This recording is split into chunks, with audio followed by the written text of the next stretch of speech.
Carl Jung. On the religious function. Introduction to the religious and psychological problems of alchemy. For the reader familiar with analytical psychology, there is no need of any introductory remarks to the subject of the following study.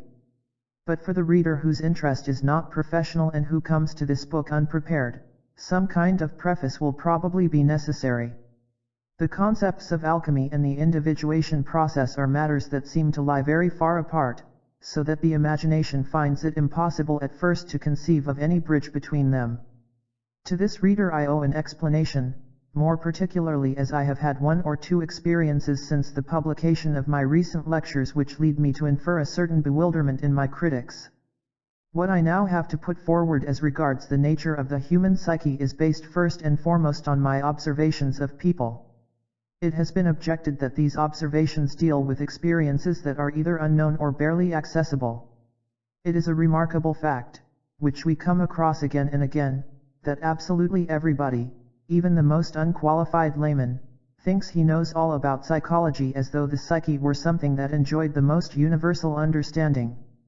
But anyone who really knows the human psyche will agree with me when I say that it is one of the darkest and most mysterious regions of our experience. There is no end to what can be learned in this field. Hardly a day passes in my practice but I come across something new and unexpected. True enough, my experiences are not commonplaces lying on the surface of life. They are, however, within easy reach of every psychotherapist working in this particular field. It is therefore rather absurd, to say the least, that ignorance of the experiences I have to offer should be twisted into an accusation against me. I do not hold myself responsible for the shortcomings in the lay public's knowledge of psychology. There is in the analytical process, that is to say in the dialectical discussion between the conscious mind and the unconscious, a development or an advance towards some goal or end, the perplexing nature of which has engaged my attention for many years. Psychological treatment may come to an end at any stage in the development without one's always or necessarily having the feeling that a goal has also been reached. Typical and temporary terminations may occur: 1. After receiving a piece of good advice, 2. After making a fairly complete but nevertheless adequate confession, 3. After having recognized some hitherto unconscious but essential psychic content whose realization gives a new impetus to one's life and activity, 4. After a hard-won separation from the childhood psyche, 5. After having worked out a new and rational mode of adaptation to perhaps difficult or unusual circumstances and surroundings. 6. After the disappearance of painful symptoms. 7. After some positive turn of fortune such as an examination, engagement, marriage, divorce, change of profession, etc. 8. After having found one's way back to the church or creed to which one previously belonged, or after a conversion, and finally, 9. After having begun to build up a practical philosophy of life, a philosophy in the classical sense of the word. Although the list could admit of many more modifications and additions, it ought to define by and large the main situations in which the analytical or psychotherapeutic process reaches a temporary or sometimes even a definitive end. Experience shows, however, that there is a relatively large number of patients for whom the outward termination of work with the doctor is far from denoting the end of the analytical process. It is rather the case that the dialectical discussion with the unconscious still continues, and follows much the same course as it does with those who have not given up their work with the doctor. Occasionally one meets such patients again after several years and hears the often highly remarkable account of their subsequent development. It was experiences of this kind which first confirmed me in my belief that there is in the psyche a process that seeks its own goal independently of external factors, and which freed me from the worrying feeling that I myself might be the sole cause of an unreal, and perhaps unnatural, process in the psyche of the patient. This apprehension was not altogether misplaced inasmuch as no amount of argument based on any of the 9 categories mentioned above, not even a religious conversion or the most startling removal of neurotic symptoms, can persuade certain patients to give up their analytical work. It was these cases that finally convinced me that the treatment of neurosis opens up a problem which goes far beyond purely medical considerations and to which medical knowledge alone cannot hope to do justice. Although the early days of analysis now lie nearly half a century behind us, with their pseudo-biological interpretations and their depreciation of the whole process of psychic development, memories die hard and people are still very fond of describing a lengthy analysis as running away from life, unresolved transference, autoeroticism, and by other equally unpleasant epithets. But since there are two sides to everything, it is legitimate to condemn this so-called hanging on as negative to life only if it can be shown that it really does contain nothing positive. The very understandable impatience felt by the doctor does not prove anything in itself. Only through infinitely patient research has the new science succeeded in building up a profounder knowledge of the nature of the psyche, and if there have been certain unexpected therapeutic results, these are due to the self-sacrificing perseverance of the doctor. Unjustifiably negative judgments are easily come by and at times harmful, moreover they arouse the suspicion of being a mere cloak for ignorance if not an attempt to evade the responsibility of a thoroughgoing analysis. For since the analytical work must inevitably lead sooner or later to a fundamental discussion between I and you and I on a plane stripped of all human pretenses, it is very likely, indeed it is almost certain, that not only the patient but the doctor as well will find the situation getting under his skin. Nobody can meddle with fire or poison without being affected in some vulnerable spot, for the true physician does not stand outside his work but is always in the thick of it. This hanging on, as it is called, may be something undesired by both parties, something incomprehensible and even unendurable, without necessarily being negative to life. On the contrary, it can easily be a positive hanging on, which, although it constitutes an apparently insurmountable obstacle, represents just for that reason a unique situation that demands the maximum effort and therefore enlists the energies of the whole man. In fact, one could say that while the patient is unconsciously and unswervingly seeking the solution to some ultimately insoluble problem, the art and technique of the doctor are doing their best to help him towards it. Ars totum requiret hominum, exclaims an old alchemist. It is just this homo totus whom we seek. The labors of the doctor as well as the quest of the patient are directed towards that hidden and as yet unmanifest whole man, who is at once the greater and the future man. But the right way to wholeness is made up, unfortunately, of fateful detours and wrong turnings.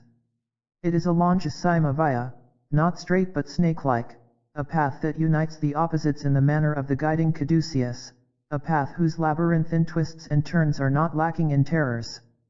It is on this longissima via that we meet with those experiences which are said to be inaccessible.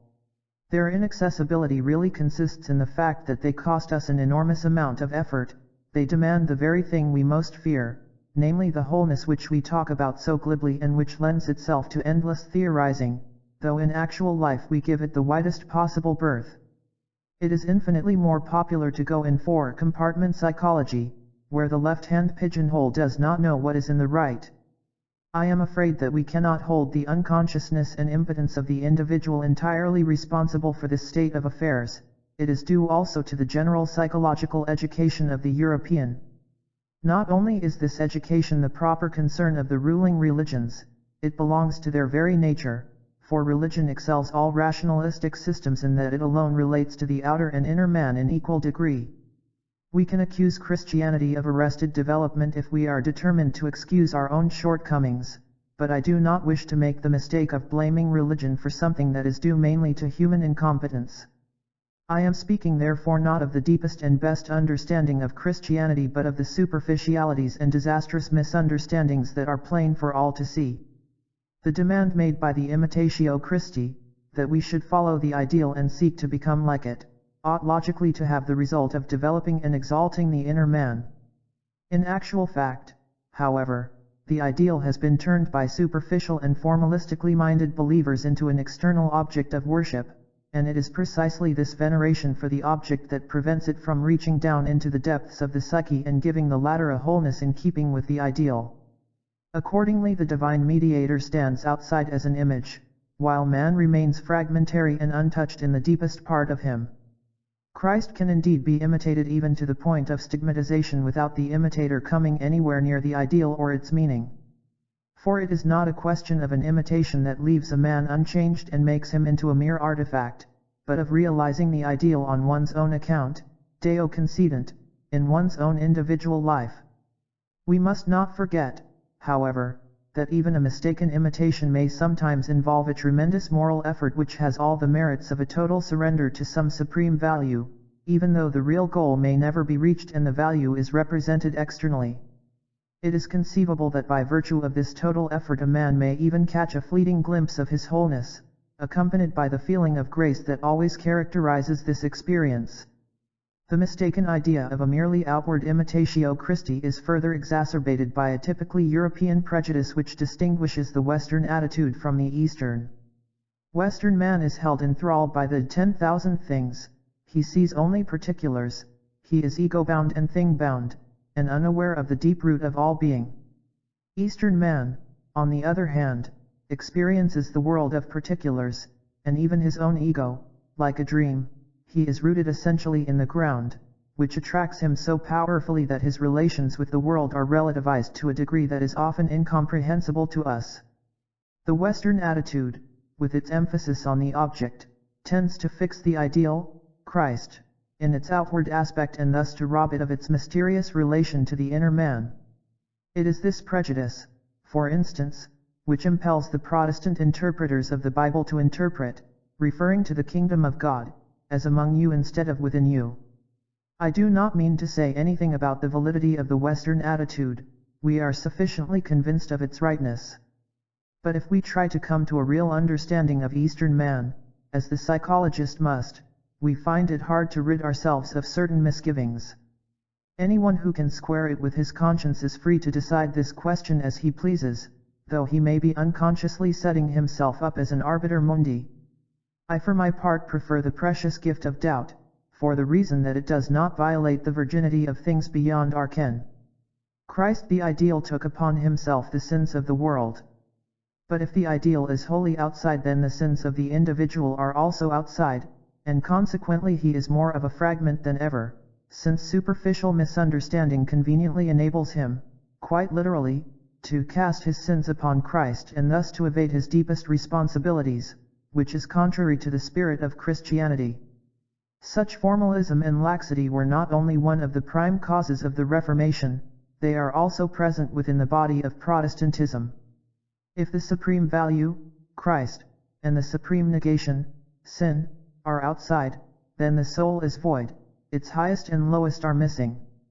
The Eastern attitude, more particularly the Indian, is the other way about, everything, highest and lowest, is in the transcendental subject. Accordingly the significance of the Atman, the self, is heightened beyond all bounds. But with Western man the value of the self sinks to zero. Hence the universal depreciation of the soul in the West. Whoever speaks of the reality of the soul or psyche is accused of psychologism. Psychology is spoken of as it were only psychology and nothing else. The notion that there can be psychic factors which correspond to divine figures is regarded as a devaluation of the latter. It smacks of blasphemy to think that a religious experience is a psychic process, for, so it is argued, a religious experience is not only psychological. Anything psychic is only nature and therefore, people think, nothing religious can come out of it. At the same time such critics never hesitate to derive all religions, with the exception of their own, from the nature of the psyche. It is a telling fact that two theological reviewers of my book Psychology and Religion, one of them Catholic, the other Protestant, assiduously overlooked my demonstration of the psychic origin of religious phenomena. Faced with this situation, we must really ask, how do we know so much about the psyche that we can say only psychic? For this is how Western man, whose soul is evidently of little worth, speaks and thinks. If much were in his soul he would speak of it with reverence. But since he does not do so, we can only conclude that there is nothing of value in it. Not that this is necessarily so always and everywhere, but only with people who put nothing into their souls and have all God outside. A little more Meister Eckhart would be a very good thing sometimes. An exclusively religious projection may rob the soul of its values so that through sheer inanition it becomes incapable of further development and gets stuck in an unconscious state. At the same time it falls victim to the delusion that the cause of all misfortune lies outside, and people no longer stop to ask themselves how far it is their own doing. So insignificant does the soul seem that it is regarded as hardly capable of evil, much less of good. But if the soul no longer has any part to play, religious life congeals into externals and formalities. However we may picture the relationship between God and soul, one thing is certain, that the soul cannot be nothing but. On the contrary, it has the dignity of an entity endowed with consciousness of a relationship to deity. Even if it were only the relationship of a drop of water to the sea, that sea would not exist but for the multitude of drops. The immortality of the soul insisted upon by dogma exalts it above the transitoriness of mortal man and causes it to partake of some supernatural quality. It thus infinitely surpasses the perishable, conscious individual in significance, so that logically the Christian is forbidden to regard the soul as a nothing but. As the eye to the sun, so the soul corresponds to God. Since our conscious mind does not comprehend the soul, it is ridiculous to speak of the things of the soul in a patronizing or depreciatory manner. Even the believing Christian does not know God's hidden ways and must leave him to decide whether he will work on man from outside or from within, through the soul. So the believer should not boggle at the fact that there are somnia deo missa, dreams sent by God, and illuminations of the soul which cannot be traced back to any external causes. It would be blasphemy to assert that God can manifest himself everywhere save only in the human soul. Indeed, the very intimacy of the relationship between God and the soul precludes from the start any devaluation of the latter. It would be going perhaps too far to speak of an affinity, but at all events the soul must contain in itself the faculty of relationship to God, i.e., a correspondence, otherwise a connection could never come about. This correspondence is, in psychological terms, the archetype of the God image. Every archetype is capable of endless development and differentiation.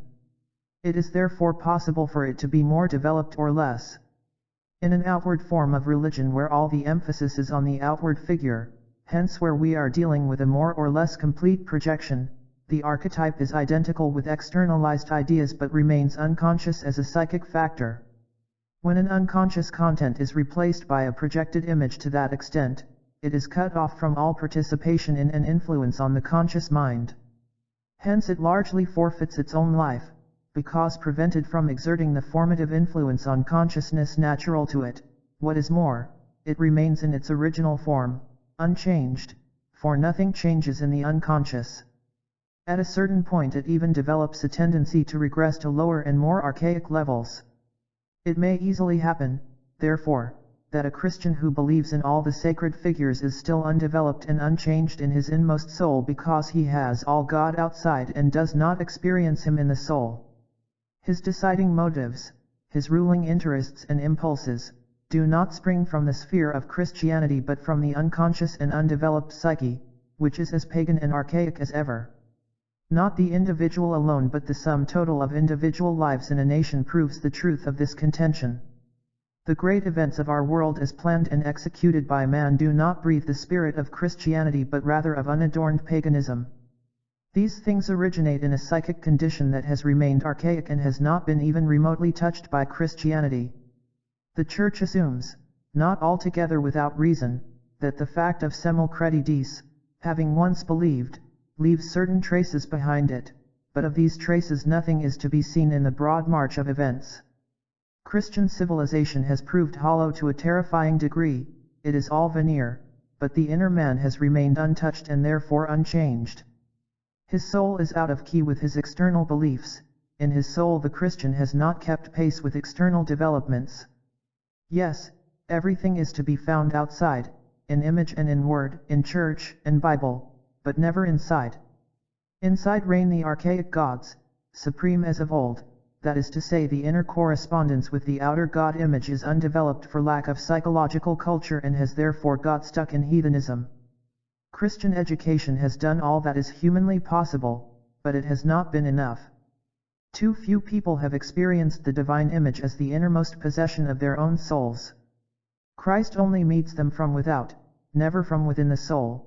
That is why dark paganism still reigns there, a paganism which, now in a form so blatant that it can no longer be denied and now in all too threadbare disguise, is swamping the world of so-called Christian civilization.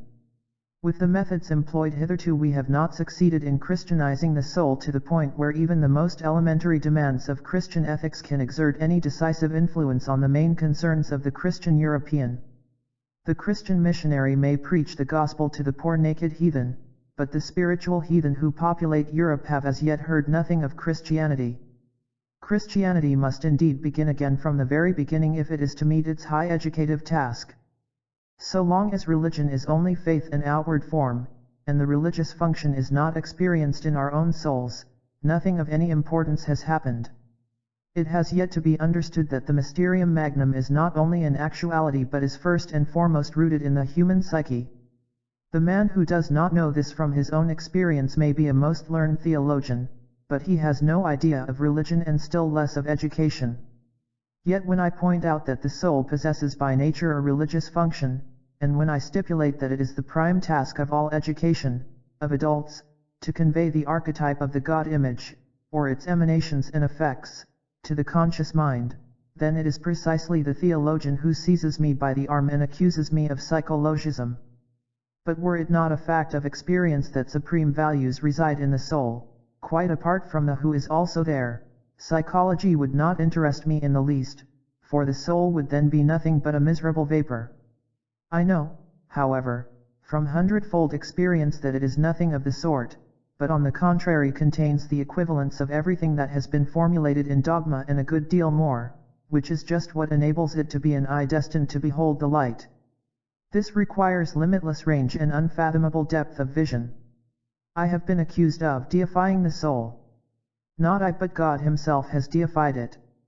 I did not attribute a religious function to the soul, I merely produced the facts which prove that the soul is naturalita religiosa, i.e., possesses a religious function. I did not invent or insinuate this function, it produces itself of its own accord without being prompted thereto by any opinions or suggestions of mine. With a truly tragic delusion these theologians fail to see that it is not a matter of proving the existence of the light, but of blind people who do not know that their eyes could see. It is high time we realized that it is pointless to praise the light and preach it if nobody can see it. It is much more needful to teach people the art of seeing. For it is obvious that far too many people are incapable of establishing a connection between the sacred figures and their own psyche. They cannot see to what extent the equivalent images are lying dormant in their own unconscious. In order to facilitate this inner vision we must first clear the way for the faculty of seeing. How this is to be done without psychology, that is, without making contact with the psyche, is frankly beyond my comprehension. Another equally serious misunderstanding lies in imputing to psychology the wish to be a new and possibly heretical doctrine. If a blind man can gradually be helped to see, it is not to be expected that he will at once discern new truths with an eagle eye. One must be glad if he sees anything at all, and if he begins to understand what he sees. Psychology is concerned with the act of seeing and not with the construction of new religious truths, when even the existing teachings have not yet been perceived and understood.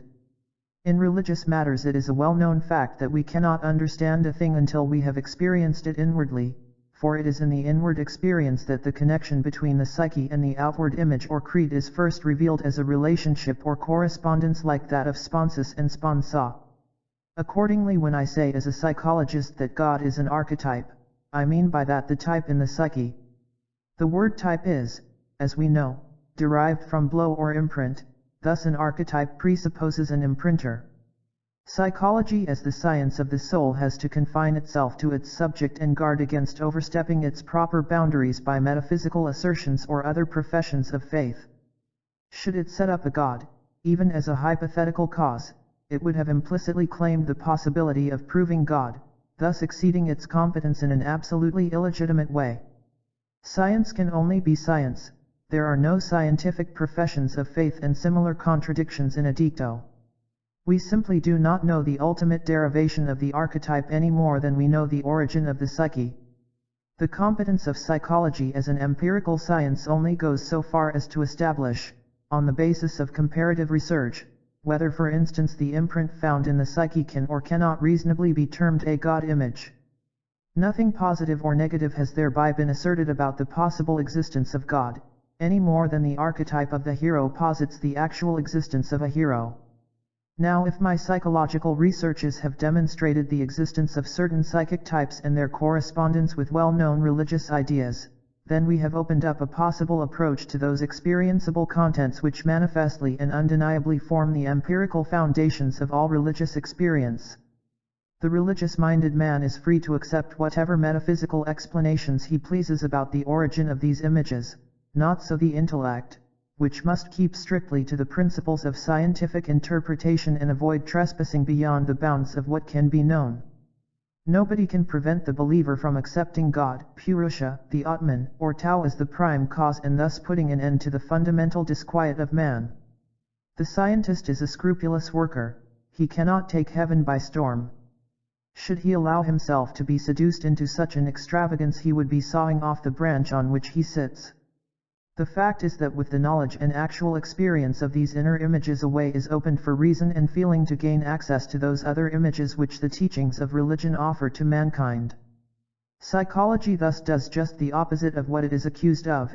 It provides possible approaches to a better understanding of these things, it opens people's eyes to the real meaning of dogmas, and, far from destroying, it throws open an empty house to new inhabitants. I can corroborate this from countless experiences. People belonging to creeds of all imaginable kinds, who had played the apostate or cooled off in their faith, have found a new approach to their old truths, not a few Catholics among them. Even a Parsi found the way back to the Zoroastrian fire temple, which should bear witness to the objectivity of my point of view. But this objectivity is just what my psychology is most blamed for. It is said not to decide in favor of this or that religious doctrine. Without prejudice to my own subjective convictions, I should like to raise the question, is it not thinkable that when one refrains from setting oneself up as an arbiter mundi and, deliberately renouncing all subjectivism, cherishes on the contrary the belief, for instance, that God has expressed himself in many languages and appeared in diverse forms and that all these statements are true, is it not thinkable, I say, that this too is a decision? The objection raised, more particularly by Christians, that it is impossible for contradictory statements to be true, must permit itself to be politely asked, does 1 equal 3? How can 3 be 1? Can a mother be a virgin? And so on.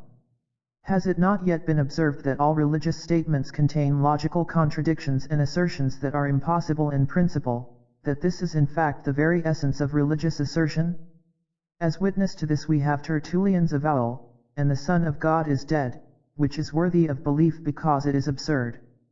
And when buried he rose again, which is certain because it is impossible. If Christianity demands faith in such contradictions, it does not seem to me that it can very well condemn those who assert a few paradoxes more. Oddly enough, the paradox is one of our most valuable spiritual possessions, while uniformity of meaning is a sign of weakness.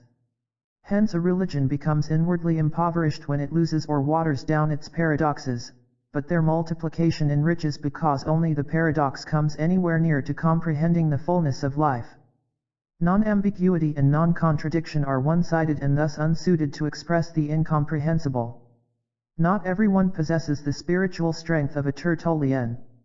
It is evident not only that he had the strength to sustain paradoxes but that they actually afforded him the highest degree of religious certainty. The inordinate number of spiritual weaklings makes paradoxes dangerous. So long as the paradox remains unexamined and is taken for granted as a customary part of life, it is harmless enough. But when it occurs to an insufficiently cultivated mind, always, as we know, the most sure of itself, to make the paradoxical nature of some tenet of faith the object of its lucubrations, as earnest as they are impotent, it is not long before such a one will break out into iconoclastic and scornful laughter, pointing to the manifest absurdity of the mystery. Things have gone rapidly downhill since the age of enlightenment, for, once this petty reasoning mind, which cannot endure any paradoxes, is awakened, no sermon on earth can keep it down. A new task then arises, to lift this still undeveloped mind step by step to a higher level and to increase the number of persons who have at least some inkling of the scope of paradoxical truth. If this is not possible, then it must be admitted that the spiritual approaches to Christianity are as good as blocked. We simply do not understand any more what is meant by the paradoxes contained in dogma, and the more external our understanding of them becomes, the more we are affronted by their irrationality, until finally they become completely obsolete, curious relics of the past. The man who is stricken in this way cannot estimate the extent of his spiritual loss, because he has never experienced the sacred images as his inmost possession and has never realized their kinship with his own psychic structure. But it is just this indispensable knowledge that the psychology of the unconscious can give him, and its scientific objectivity is of the greatest value here. Were psychology bound to a creed, it would not and could not allow the unconscious of the individual that free play which is the basic condition for the production of archetypes. It is precisely the spontaneity of archetypal contents that convinces, whereas any prejudiced intervention is a bar to genuine experience. If the theologian really believes in the almighty power of God on the one hand and in the validity of dogma on the other, why then does he not trust God to speak in the soul? Why this fear of psychology? Or is, in complete contradiction to dogma, the soul itself a hell from which only demons gibber? Even if this were really so, it would not be any the less convincing, for as we all know, the horrified perception of the reality of evil has led to at least as many conversions as the experience of good. The archetypes of the unconscious can be shown empirically to be the equivalents of religious dogmas. In the hermeneutic language of the Fathers, the Church possesses a rich store of analogies with the individual and spontaneous products to be found in psychology. What the unconscious expresses is far from being merely arbitrary or opinionated, it is something that happens to be just so, as is the case with every other natural being. It stands to reason that the expressions of the unconscious are natural and not formulated dogmatically. They are exactly like the patristic allegories which draw the whole of nature into the orbit of their amplifications. If these present us with some astonishing allegoria Christi, we find much the same sort of thing in the psychology of the unconscious. The only difference is that the patristic allegory ad Christum spectat refers to Christ, whereas the psychic archetype is simply itself and can therefore be interpreted according to time, place, and milieu. In the West, the archetype is filled out with the dogmatic figure of Christ, in the East, with Purusha, the Atman, Hiranyagarbha, the Buddha, and so on. The religious point of view, understandably enough, puts the accent on the imprinter, whereas scientific psychology emphasizes the typos, the imprint, the only thing it can understand. The religious point of view understands the imprint as the working of an imprinter. The scientific point of view understands it as the symbol of an unknown and incomprehensible content. Since the typos is less definite and more variegated than any of the figures postulated by religion, psychology is compelled by its empirical material to express the typos by means of a terminology not bound by time, place, or milieu. If, for example, the typos agreed in every detail with the dogmatic figure of Christ, and if it contained no determinant that went beyond that figure, we would be bound to regard the typos as at least a faithful copy of the dogmatic figure, and to name it accordingly. The typos would then coincide with Christ. But as experience shows, this is not the case, seeing that the unconscious, like the allegories employed by the Church Fathers, produces countless other determinants that are not explicitly contained in the dogmatic formula, that is to say, non-Christian figures such as those mentioned above are included in the typos. But neither do these figures comply with the indeterminate nature of the archetype. It is altogether inconceivable that there could be any definite figure capable of expressing archetypal indefiniteness. For this reason I have found myself obliged to give the corresponding archetype the psychological name of the self, a term on the one hand definite enough to convey the essence of human wholeness and on the other hand indefinite enough to express the indescribable and indeterminable nature of this wholeness. The paradoxical qualities of the term are a reflection of the fact that wholeness consists partly of the conscious man and partly of the unconscious man. But we cannot define the latter or indicate his boundaries. Hence in its scientific usage the term self refers neither to Christ nor to the Buddha but to the totality of the figures that are its equivalent, and each of these figures is a symbol of the self. This mode of expression is an intellectual necessity in scientific psychology and in no sense denotes a transcendental prejudice. On the contrary, as we have said before, this objective attitude enables one man to decide in favor of the determinant Christ, another in favor of the Buddha, and so on. Those who are irritated by this objectivity should reflect that science is quite impossible without it. Consequently, by denying psychology the right to objectivity, they are making an untimely attempt to extinguish the lifelight of a science. Even if such a preposterous attempt were to succeed, it would only widen the already catastrophic gulf between the secular mind on the one hand and church and religion on the other. It is quite understandable for a science to concentrate more or less exclusively on its subject. Indeed, that is its absolute raison d'être.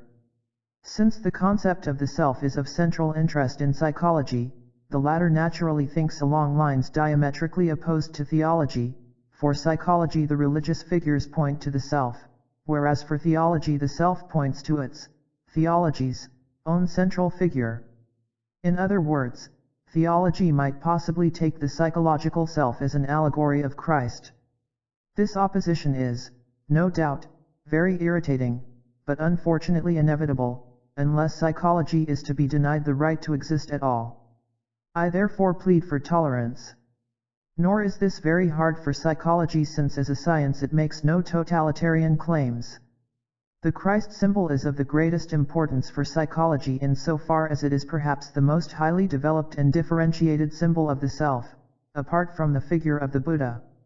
We can see this from the scope and substance of all the pronouncements that have been made about Christ. They agree with the psychological phenomenology of the self in unusually high degree, although they do not include all aspects of this archetype. The almost limitless range of the self might be deemed a disadvantage as compared with the definiteness of a religious figure, but it is by no means the task of science to pass value judgments. Not only is the self indefinite but, paradoxically enough, it also includes the quality of definiteness and even of uniqueness.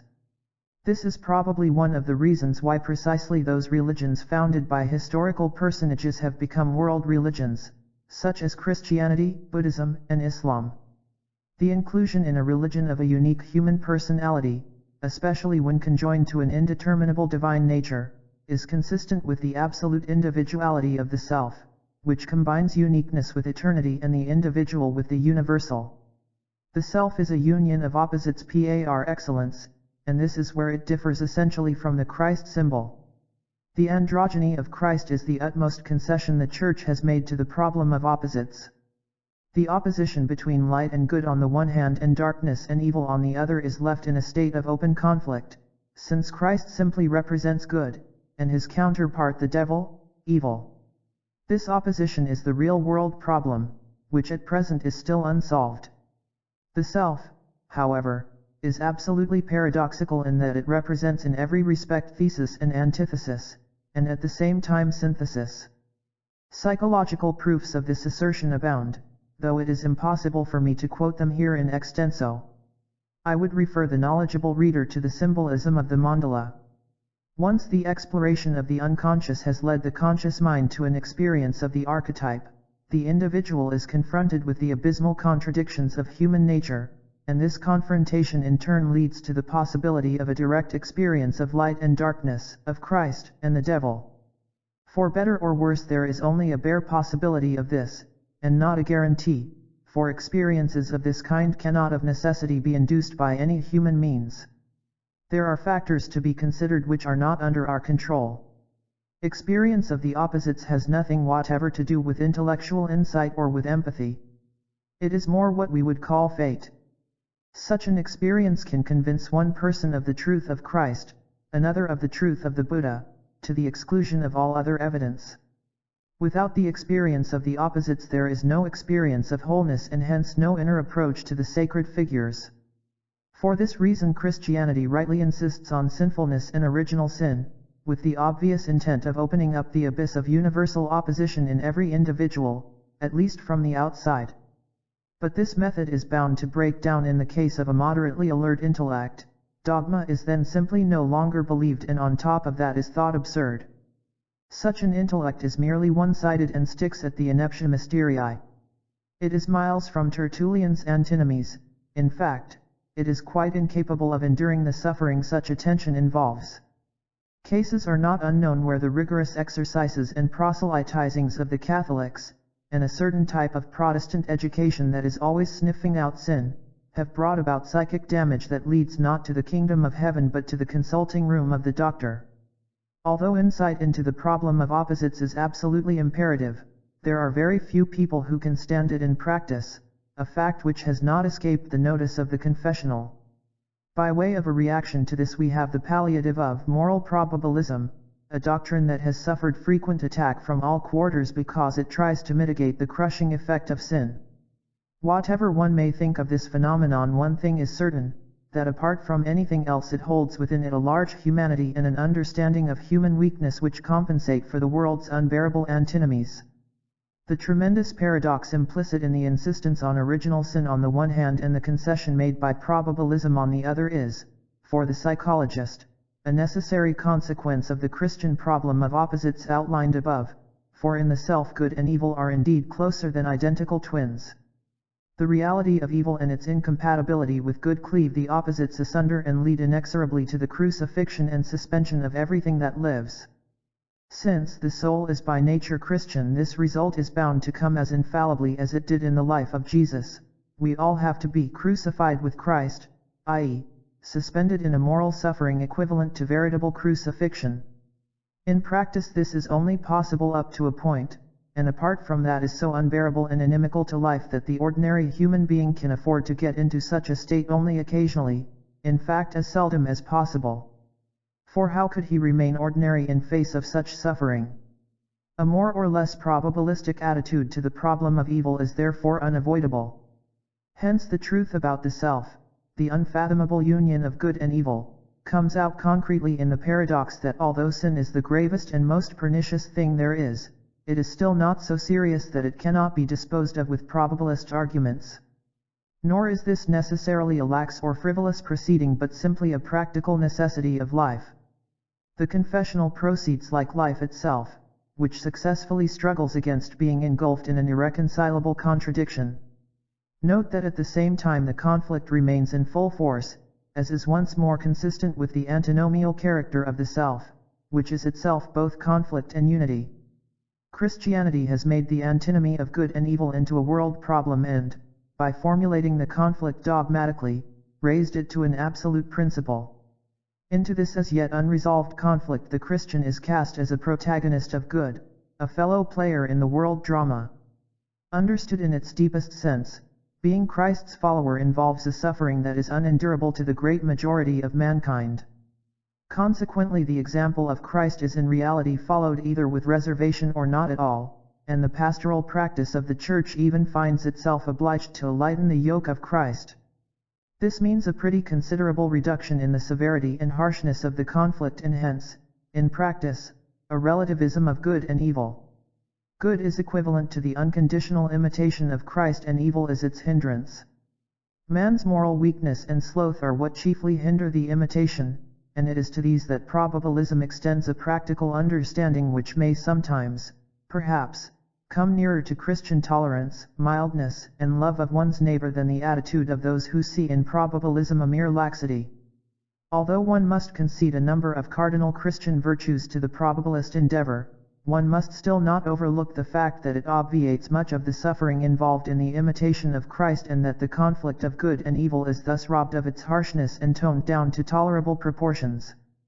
This brings about an approach to the psychic archetype of the self, where even these opposites seem to be united, though, as I say, it differs from the Christian symbolism, which leaves the conflict open. For the latter there is a rift running through the world, light wars against night and the upper against the lower. The two are not one, as they are in the psychic archetype. But, even though religious dogma may condemn the idea of two being one, religious practice does, as we have seen, allow the natural psychological symbol of the self at one with itself an approximate means of expression. On the other hand, dogma insists that three are one, while denying that four are one. Since olden times, not only in the West but also in China, uneven numbers have been regarded as masculine and even numbers as feminine. The Trinity is therefore a decidedly masculine deity, of which the androgyny of Christ and the special position and veneration accorded to the Mother of God are not the real equivalent. With this statement, which may strike the reader as peculiar, we come to one of the central axioms of alchemy, namely the saying of Maria Prophetessa, 1 becomes 2, 2 becomes 3, and out of the third comes the one as the fourth. As the reader has already seen from its title, this book is concerned with the psychological significance of alchemy, and thus with a problem which, with very few exceptions, has so far eluded scientific research. Until quite recently, science was interested only in the part that alchemy played in the history of chemistry, concerning itself very little with the part it played in the history of philosophy and religion. The importance of alchemy for the historical development of chemistry is obvious, but its cultural importance is still so little known that it seems almost impossible to say in a few words wherein that consisted. In this introduction, therefore, I have attempted to outline the religious and psychological problems which are germane to the theme of alchemy. The point is that alchemy is rather like an undercurrent to the Christianity that ruled on the surface. It is to this surface as the dream is to consciousness, and just as the dream compensates the conflicts of the conscious mind, so alchemy endeavors to fill in the gaps left open by the Christian tension of opposites. Perhaps the most pregnant expression of this is the axiom of Maria Prophetessa quoted above, which runs like a leitmotif throughout almost the whole of the lifetime of alchemy, extending over more than 17 centuries. In this aphorism, the even numbers which signify the feminine principle, earth, the regions under the earth, and evil itself are interpolated between the uneven numbers of the Christian dogma. They are personified by the serpens Mercurii, the dragon that creates and destroys itself and represents the prima materia. This fundamental idea of alchemy points back to the Tehum, to Tiamat with her dragon attribute, and thus to the primordial matriarchal world which, in the theomachy of the Marduk myth, was overthrown by the masculine world of the father. The historical shift in the world's consciousness towards the masculine is compensated at first by the chthonic femininity of the unconscious. In certain pre-Christian religions, the differentiation of the masculine principle had taken the form of the father-son specification, a change which was to be of the utmost importance for Christianity. Were the unconscious merely complementary, this shift of consciousness would have been accompanied by the production of a mother and daughter, for which the necessary material lay ready to hand in the myth of Demeter and Persephone. But, as alchemy shows, the unconscious chose rather the Symboliatus type in the form of the prima materia and the filius macrocosmi, thus proving that it is not complementary but compensatory. This goes to show that the unconscious does not simply act contrary to the conscious mind but modifies it more in the manner of an opponent or partner. The sun type does not call up a daughter as a complementary image from the depths of the chthonic unconscious, it calls up another sun. This remarkable fact would seem to be connected with the incarnation in our earthly human nature of a purely spiritual God, brought about by the Holy Ghost impregnating the womb of the Blessed Virgin. Thus the higher, the spiritual, the masculine inclines to the lower, the earthly, the feminine, and accordingly, the mother, who was anterior to the world of the Father, accommodates herself to the masculine principle and, with the aid of the human spirit, alchemy or the philosophy, produces a son, not the antithesis of Christ but rather his chthonic counterpart, not a divine man but a fabulous being conforming to the nature of the primordial mother. And just as the redemption of man the microcosm is the task of the upper sun, so the lower sun has the function of a Salvator macrocosmi. This, in brief, is the drama that was played out in the obscurities of alchemy. It is superfluous to remark that these two suns were never united, except perhaps in the mind and innermost experience of a few particularly gifted alchemists. But it is not very difficult to see the purpose of this drama. In the incarnation it looked as though the masculine principle of the father world were approximating to the feminine principle of the mother world, with the result that the latter felt impelled to approximate in turn to the father world. What it evidently amounted to was an attempt to bridge the gulf separating the two worlds as compensation for the open conflict between them. I hope the reader will not be offended if my exposition sounds like a Gnostic myth. We are moving in those psychological regions where, as a matter of fact, gnosis is rooted. The message of the Christian symbol is gnosis, and the compensation effected by the unconscious is gnosis in even higher degree. Myth is the primordial language natural to these psychic processes, and no intellectual formulation comes anywhere near the richness and expressiveness of mythical imagery. Such processes are concerned with the primordial images, and these are best and most succinctly reproduced by figurative language.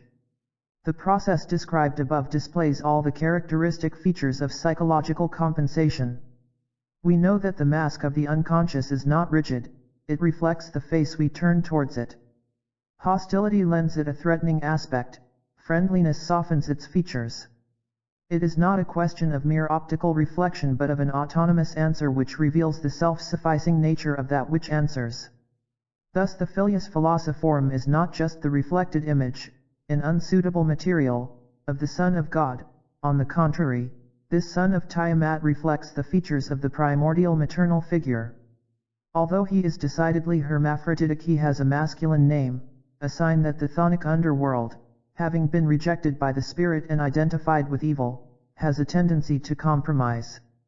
There is no mistaking the fact that he is a concession to the spiritual and masculine principle, even though he carries in himself the weight of the earth and the whole fabulous nature of primordial animality. This answer of the mother world shows that the gulf between it and the father world is not unbridgeable, seeing that the unconscious holds the seed of the unity of both. The essence of the conscious mind is discrimination. It must, if it is to be aware of things, separate the opposites, and it does this contra naturam. In nature the opposites seek one another, less extremes se touchant, and so it is in the unconscious, and particularly in the archetype of unity, the self. Here, as in the deity, the opposites cancel out.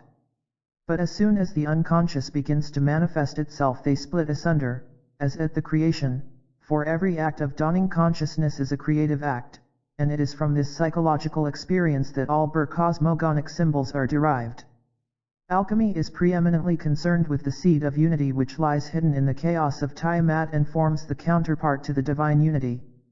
Like this, the seed of unity has a Trinitarian character in Christian alchemy and a triadic character in pagan alchemy. According to other authorities it corresponds to the unity of the four elements and is therefore a quaternity.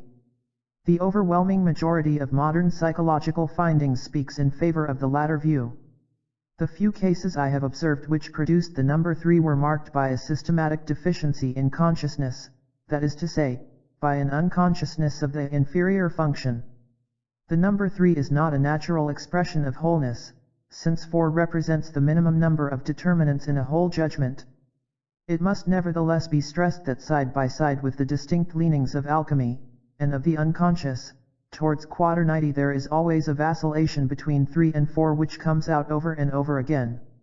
Even in the axiom of Maria Prophetessa the quaternity is muffled and alembicated. In alchemy there are 3 as well as 4 regimina or procedures, 3 as well as 4 colors.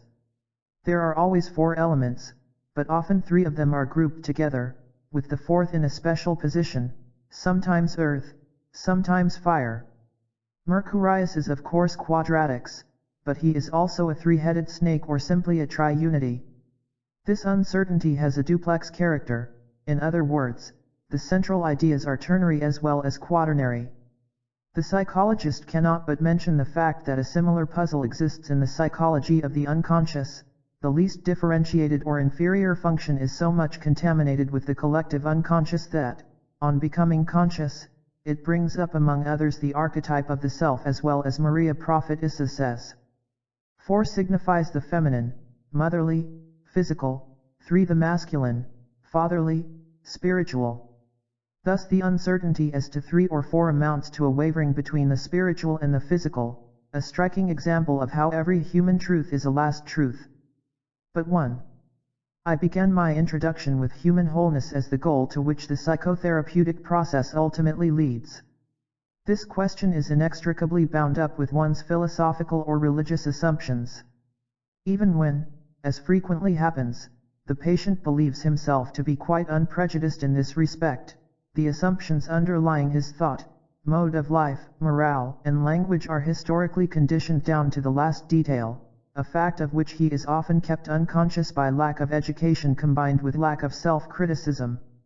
The analysis of his situation will therefore lead sooner or later to a clarification of his general spiritual background going far beyond his personal determinants, and this brings up the problems I have attempted to sketch in the preceding pages. This phase of the process is marked by the production of symbols of unity, the so-called mandalas, which occur either in dreams or in the form of concrete visual impressions, often as the most obvious compensation of the contradictions and conflicts of the conscious situation. It would hardly be correct to say that the gaping rift in the Christian order of things is responsible for this, since it is easy to show that Christian symbolism is particularly concerned with healing, or attempting to heal, this very wound. It would be more correct to take the open conflict as a symptom of the psychic situation of Western man, and to deplore his inability to assimilate the whole range of the Christian symbol. As a doctor, I cannot demand anything of my patients in this respect. Also, I lack the Church's means of grace. Consequently, I am faced with the task of taking the only path open to me, the archetypal images, which in a certain sense correspond to the dogmatic images, must be brought into consciousness. At the same time, I must leave my patient to decide in accordance with his assumptions, his spiritual maturity, his education, origins, and temperament, so far as this is possible without serious conflicts. As a doctor, it is my task to help the patient to cope with life. I cannot presume to pass judgment on his final decisions, because I know from experience that all coercion, be it suggestion, insinuation, or any other method of persuasion, ultimately proves to be nothing but an obstacle to the highest and most decisive experience of all, which is to be alone with his own self, or whatever else one chooses to call the objectivity of the psyche. The patient must be alone if he is to find out what it is that supports him when he can no longer support himself. Only this experience can give him an indestructible foundation. I would be only too delighted to leave this anything but easy task to the theologian, were it not that it is just from the theologian that many of my patients come. They ought to have hung on to the community of the Church, but they were shed like dry leaves from the great tree and now find themselves hanging on to the treatment. Something in them clings, often with the strength of despair, as if they or the thing they cling to would drop off into the void the moment they relaxed their hold. They are seeking firm ground on which to stand. Since no outward support is of any use to them, they must finally discover it in themselves, admittedly the most unlikely place from the rational point of view, but an altogether possible one from the point of view of the unconscious. We can see this from the archetype of the lowly origin of the Redeemer. The way to the goal seems chaotic and interminable at first, and only gradually do the signs increase that it is leading anywhere. The way is not straight but appears to go round in circles. More accurate knowledge has proved it to go in spirals. The dream motifs always return after certain intervals to definite forms, whose characteristic it is to define a center. And as a matter of fact, the whole process revolves about a central point or some arrangement round a center, which may in certain circumstances appear even in the initial dreams. As manifestations of unconscious processes, the dreams rotate or circumambulate round the center, drawing closer to it as the amplifications increase in distinctness and in scope. Owing to the diversity of the symbolical material, it is difficult at first to perceive any kind of order at all. Nor should it be taken for granted that dream sequences are subject to any governing principle. But, as I say, the process of development proves on closer inspection to be cyclic or spiral. We might draw a parallel between such spiral courses and the processes of growth in plants. In fact, the plant motif, tree, flower, etc., frequently recurs in these dreams and fantasies and is also spontaneously drawn or painted. In alchemy, the tree is the symbol of Hermetic philosophy. The first of the following two studies deals with a series of dreams which contain numerous symbols of the center or goal. The development of these symbols is almost the equivalent of a healing process. The center or goal thus signifies salvation in the proper sense of the word. The justification for such a terminology comes from the dreams themselves, for these contain so many references to religious phenomena that I was able to use some of them as the subject of my book Psychology and Religion. It seems to me beyond all doubt that these processes are concerned with the religion-creating archetypes. Whatever else religion may be, those psychic ingredients of it which are empirically verifiable undoubtedly consist of unconscious manifestations of this kind. People have dwelt far too long on the fundamentally sterile question of whether the assertions of faith are true or not. Quite apart from the impossibility of ever proving or refuting the truth of a metaphysical assertion, the very existence of the assertion is a self-evident fact that needs no further proof, and when a consensus gentium allies itself thereto, the validity of the statement is proved to just that extent. The only thing about it that we can verify is the psychological phenomenon, which is incommensurable with the category of objective rightness or truth. No phenomenon can ever be disposed of by rational criticism, and in religious life we have to deal with phenomena and facts and not with arguable hypotheses. During the process of treatment, the dialectical discussion leads logically to a meeting between the patient and his shadow, that dark half of the psyche which we invariably get rid of by means of projection, either by burdening our neighbors, in a wider or narrower sense, with all the faults which we obviously have ourselves, or by casting our sins upon a divine mediator with the aid of contritio or the milder attrition. We know of course that without sin there is no repentance, and without repentance no redeeming grace, also that without original sin the redemption of the world could never have come about, but we assiduously avoid investigating whether in this very power of evil God might not have placed some special purpose which it is most important for us to know. One often feels driven to some such view when, like the psychotherapist, one has to deal with people who are confronted with their blackest shadow. At any rate, the doctor cannot afford to point, with a gesture of facile moral superiority, to the tablets of the law and say, "Thou shalt not." He has to examine things objectively and weigh up possibilities, for he knows, less from religious training and education than from instinct and experience, that there is something very like a felix culpa. He knows that one can miss not only one's happiness but also one's final guilt, without which a man will never reach his wholeness. Wholeness is in fact a charisma which one can manufacture neither by art nor by cunning. One can only grow into it and endure whatever its advent may bring. No doubt it is a great nuisance that mankind is not uniform but compounded of individuals whose psychic structure spreads them over a span of at least 10,000 years. Hence there is absolutely no truth that does not spell salvation to one person and damnation to another. All universalisms get stuck in this terrible dilemma. Earlier on I spoke of Jesuit probabilism. This gives a better idea than anything else of the tremendous Catholic task of the Church. Even the best-intentioned people have been horrified by probabilism, but, when brought face to face with the realities of life, many of them have found their horror evaporating or their laughter dying on their lips. The doctor too must weigh and ponder, not whether a thing is for or against the Church but whether it is for or against life and health.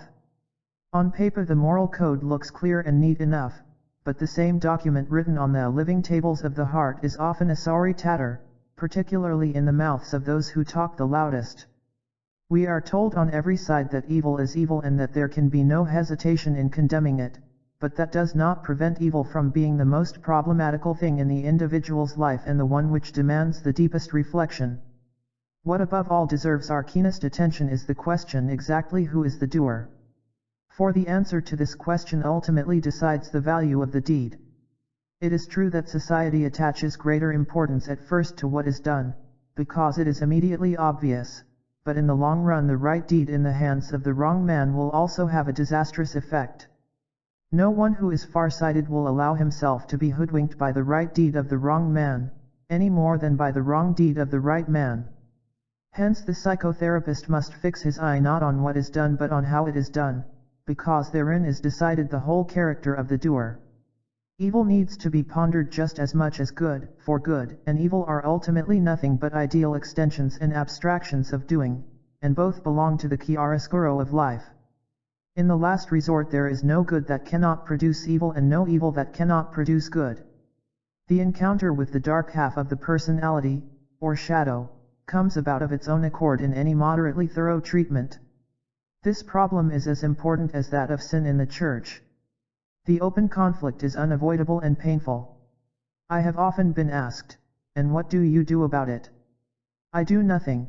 There is nothing I can do except wait, with a certain trust in God, until, out of a conflict born with patience and fortitude, there emerges the solution destined, although I cannot foresee it, for that particular person. Not that I am passive or inactive meanwhile. I help the patient to understand all the things that the unconscious produces during the conflict. The reader may believe me that these are no ordinary products. On the contrary, they are among the most significant things that have ever engaged my attention. Nor is the patient inactive. He must do the right thing, and do it with all his might, in order to prevent the pressure of evil from becoming too powerful in him. He needs justification by works, for justification by faith alone has remained an empty sound for him as for so many others. Faith can sometimes be a substitute for lack of experience. In these cases what is needed is real work. Christ espoused the sinner and did not condemn him. The true follower of Christ will do the same, and, since one should do unto others as one would do unto oneself, one will also take the part of the sinner who is oneself. And as little as we would accuse Christ of fraternizing with evil, so little should we reproach ourselves that to love the sinner who is oneself is to make a pact with the devil. Love makes a man better, hate makes him worse, even when that man is oneself. The danger in this point of view is the same as in the imitation of Christ, but the Pharisee in us will never allow himself to be caught talking to publicans and whores. I must emphasize of course that psychology invented neither Christianity nor the imitation of Christ. I wish everybody could be freed from the burden of their sins by the Church. But he to whom she cannot render this service must bend very low in the imitation of Christ in order to take the burden of his cross upon him. The ancients could get along with the Greek wisdom of the ages, exaggerate nothing, all good lies in right measure. But what an abyss still separates us from reason. Apart from the moral difficulty there is another danger which is not inconsiderable and may lead to complications, particularly with individuals who are pathologically inclined. This is the fact that the contents of the personal unconscious, i.e., the shadow, are indistinguishably merged with the archetypal contents of the collective unconscious and drag the latter with them when the shadow is brought into consciousness. This may exert an uncanny influence on the conscious mind, for activated archetypes have a disagreeable effect even, or I should perhaps say, particularly, on the most cold-blooded rationalist. He is afraid that the lowest form of conviction, namely superstition, is, as he thinks, forcing itself on him. But superstition in the truest sense only appears in such people if they are pathological, not if they can keep their balance. It then takes the form of the fear of going mad, for everything that the modern mind cannot define it regards as insane. It must be admitted that the archetypal contents of the collective unconscious can often assume grotesque and horrible forms in dreams and fantasies, so that even the most hard-boiled rationalist is not immune from shattering nightmares and haunting fears. The psychological elucidation of these images, which cannot be passed over in silence or blindly ignored, leads logically into the depths of religious phenomenology. The history of religion in its widest sense, including therefore mythology, folklore, and primitive psychology, is a treasure house of archetypal forms from which the doctor can draw helpful parallels and enlightening comparisons for the purpose of calming and clarifying a consciousness that is all at sea. It is absolutely necessary to supply these fantastic images that rise up so strange and threatening before the mind's eye with some kind of context so as to make them more intelligible. Experience has shown that the best way to do this is by means of comparative mythological material. Part 2 of this volume gives a large number of such examples. The reader will be particularly struck by the numerous connections between individual dream symbolism and medieval alchemy. This is not, as one might suppose, a prerogative of the case in question, but a general fact which only struck me some 10 years ago when first I began to come to grips with the ideas and symbolism of alchemy. Part 3 contains an introduction to the symbolism of alchemy in relation to Christianity and Gnosticism. As a bare introduction, it is naturally far from being a complete exposition of this complicated and obscure subject. Indeed, most of it is concerned only with the Lapis Christ parallel. True, this parallel gives rise to a comparison between the aims of the Opus Alchemicum and the central ideas of Christianity, for both are of the utmost importance in understanding and interpreting the images that appear in dreams and in assessing their psychological effect. This has considerable bearing on the practice of psychotherapy, because more often than not it is precisely the more intelligent and cultured patients who, finding a return to the church impossible, come up against archetypal material and thus set the doctor problems which can no longer be mastered by a narrowly personalistic psychology. Nor is a mere knowledge of the psychic structure of a neurosis by any means sufficient, for once the process has reached the sphere of the collective unconscious we are dealing with healthy material, i.e., with the universal basis of the individually varied psyche. Our understanding of these deeper layers of the psyche is helped not only by a knowledge of primitive psychology and mythology, but to an even greater extent by some familiarity with the history of our modern consciousness and the stages immediately preceding it. On the one hand, it is a child of the Church, on the other, of science, in whose beginnings very much lies hid that the Church was unable to accept, that is to say, remnants of the classical spirit and the classical feeling for nature which could not be exterminated and eventually found refuge in the natural philosophy of the Middle Ages. As the Spiritus Metallorum and the astrological components of destiny, the old gods of the planets lasted out many a Christian century. Whereas in the Church the increasing differentiation of ritual and dogma alienated consciousness from its natural roots in the unconscious, alchemy and astrology were ceaselessly engaged in preserving the bridge to nature, i.e., to the unconscious psyche, from decay. Astrology led the conscious mind back again and again to the knowledge of harmony, that is, the dependence of character and destiny on certain moments in time, and alchemy afforded numerous hooks for the projection of those archetypes which could not be fitted smoothly into the Christian process. It is true that alchemy always stood on the verge of heresy and that certain decrees leave no doubt as to the Church's attitude towards it, but on the other hand it was effectively protected by the obscurity of its symbolism, which could always be explained as harmless allegory. For many alchemists the allegorical aspect undoubtedly occupied the foreground to such an extent that they were firmly convinced that their sole concern was with chemical substances. But there were always a few for whom laboratory work was primarily a matter of symbols and their psychic effect. As the texts show, they were quite conscious of this, to the point of condemning the naive gold makers as liars, frauds, and dupes. Their own standpoint they proclaimed with propositions like Aurum nostrum non est aurum vulgi. Although their labors over the retort were a serious effort to elicit the secrets of chemical transformation, it was at the same time, and often in overwhelming degree, the reflection of a parallel psychic process which could be projected all the more easily into the unknown chemistry of matter, since that process is an unconscious phenomenon of nature, just like the mysterious alteration of substances. What the symbolism of alchemy expresses is the whole problem of the evolution of personality described above, the so-called individuation process. Whereas the Church's great buttress is the imitation of Christ, the alchemist, without realizing it and certainly without wanting it, easily fell victim, in the loneliness and obscure problems of his work, to the promptings and unconscious assumptions of his own mind, since, unlike the Christians, he had no clear and unmistakable models on which to rely. The authors he studied provided him with symbols whose meaning he thought he understood in his own way, but in reality they touched and stimulated his unconscious. Ironical towards themselves, the alchemists coined the phrase obscurum per obscurius. But with this method of explaining the obscure by the more obscure, they only sank themselves deeper in the very process from which the Church was struggling to redeem them.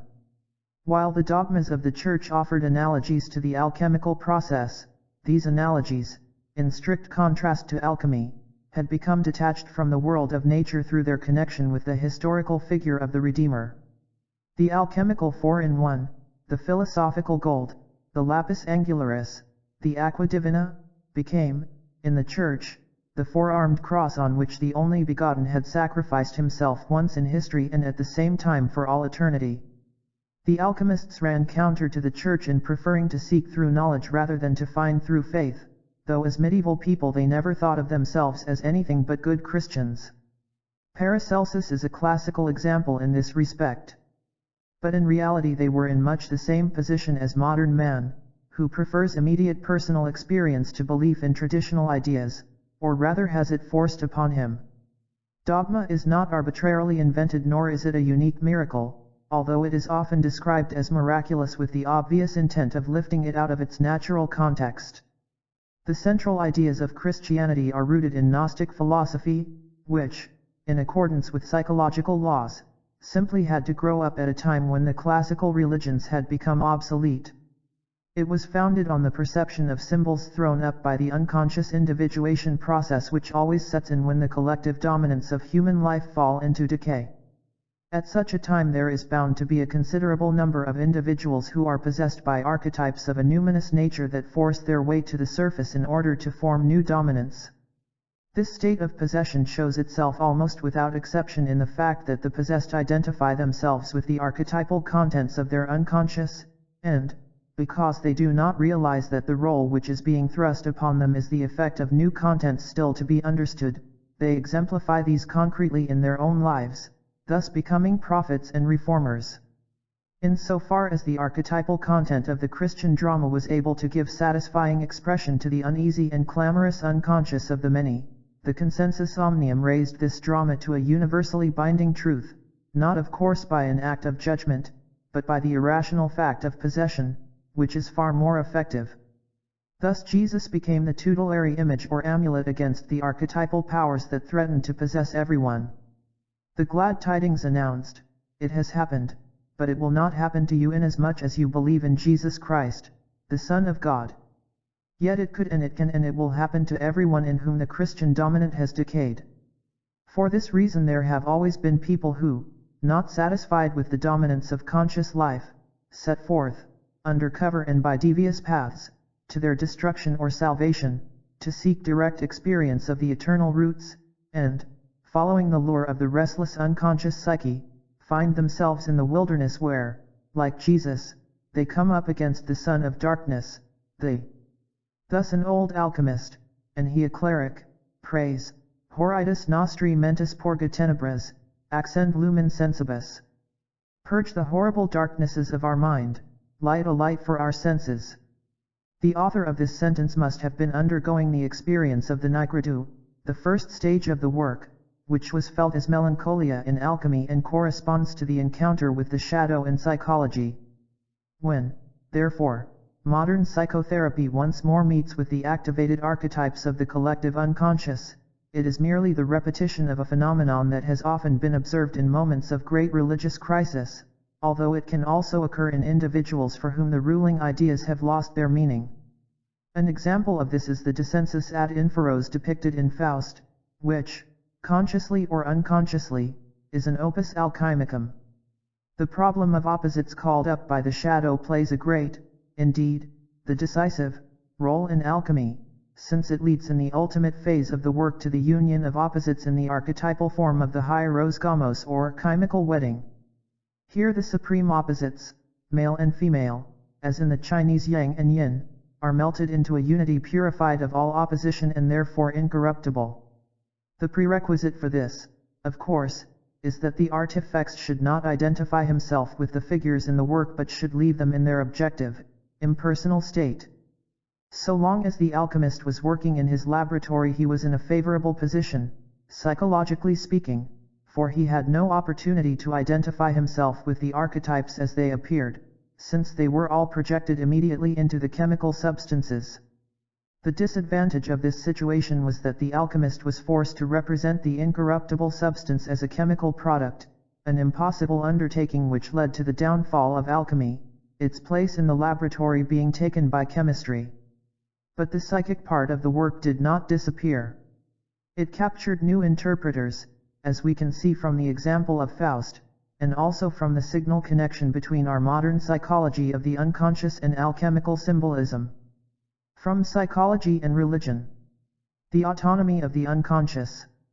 As it seems to be the intention of the founder of the Terry Lectures to enable representatives of science, as well as of philosophy and other spheres of human knowledge, to contribute to the discussion of the eternal problem of religion, and since Yale University has bestowed upon me the great honor of delivering the Terry Lectures I assume that it will be my task to show what psychology, or rather that special branch of medical psychology which I represent, has to do with or to say about religion.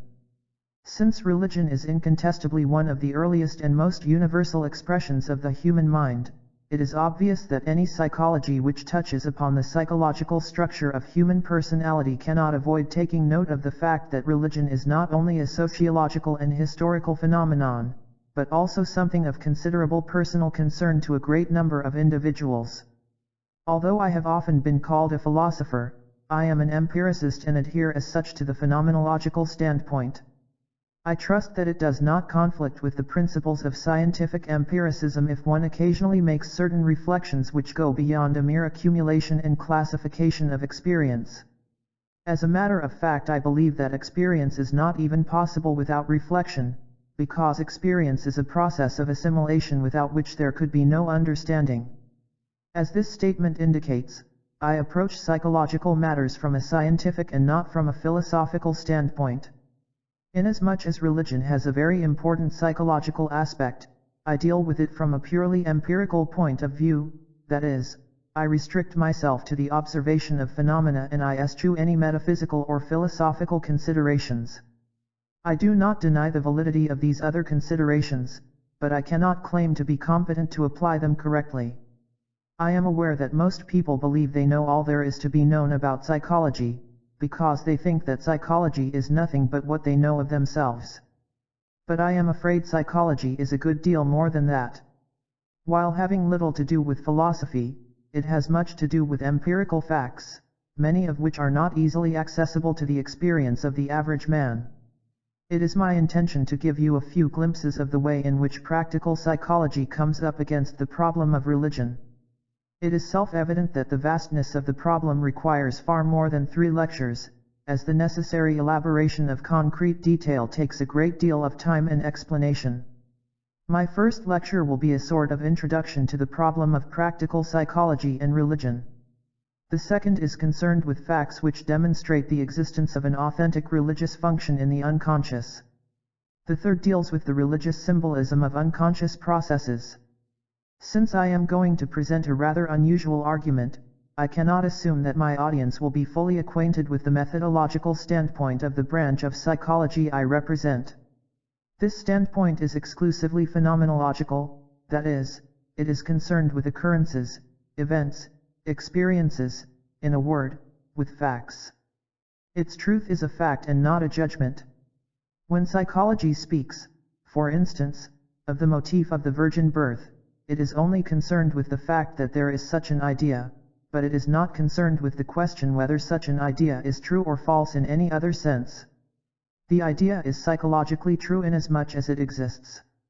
Psychological existence is subjective insofar as an idea occurs in only one individual. But it is objective insofar as that idea is shared by a society, by a consensus gentium. This point of view is the same as that of natural science. Psychology deals with ideas and other mental contents as zoology, for instance, deals with the different species of animals. An elephant is true because it exists. The elephant is neither an inference nor a statement nor the subjective judgment of a creator. It is a phenomenon. But we are so used to the idea that psychic events are willful and arbitrary products, or even the inventions of a human creator, that we can hardly rid ourselves of the prejudiced view that the psyche and its contents are nothing but our own arbitrary invention or the more or less illusory product of supposition and judgment. The fact is that certain ideas exist almost everywhere and at all times and can even spontaneously create themselves quite independently of migration and tradition. They are not made by the individual, they just happen to him, they even force themselves on his consciousness. This is not Platonic philosophy but empirical psychology. In speaking of religion, I must make clear from the start what I mean by that term. Religion, as the Latin word denotes, is a careful and scrupulous observation of what Rudolf Otto aptly termed the numinosum, that is, a dynamic agency or effect not caused by an arbitrary act of will. On the contrary, it seizes and controls the human subject, who is always rather its victim than its creator. The numinosum, whatever its cause may be, is an experience of the subject independent of his will. At all events, religious teaching as well as the consensus gentium always and everywhere explain this experience as being due to a cause external to the individual. The numinosum is either a quality belonging to a visible object or the influence of an invisible presence that causes a peculiar alteration of consciousness. This is, at any rate, the general rule. There are, however, certain exceptions when it comes to the question of religious practice or ritual. A great many ritualistic performances are carried out for the sole purpose of producing at will the effect of the numinosum by means of certain devices of a magical nature, such as invocation, incantation, sacrifice, meditation and other yoga practices, self-inflicted tortures of various descriptions, and so forth. But a religious belief in an external and objective divine cause is always prior to any such performance.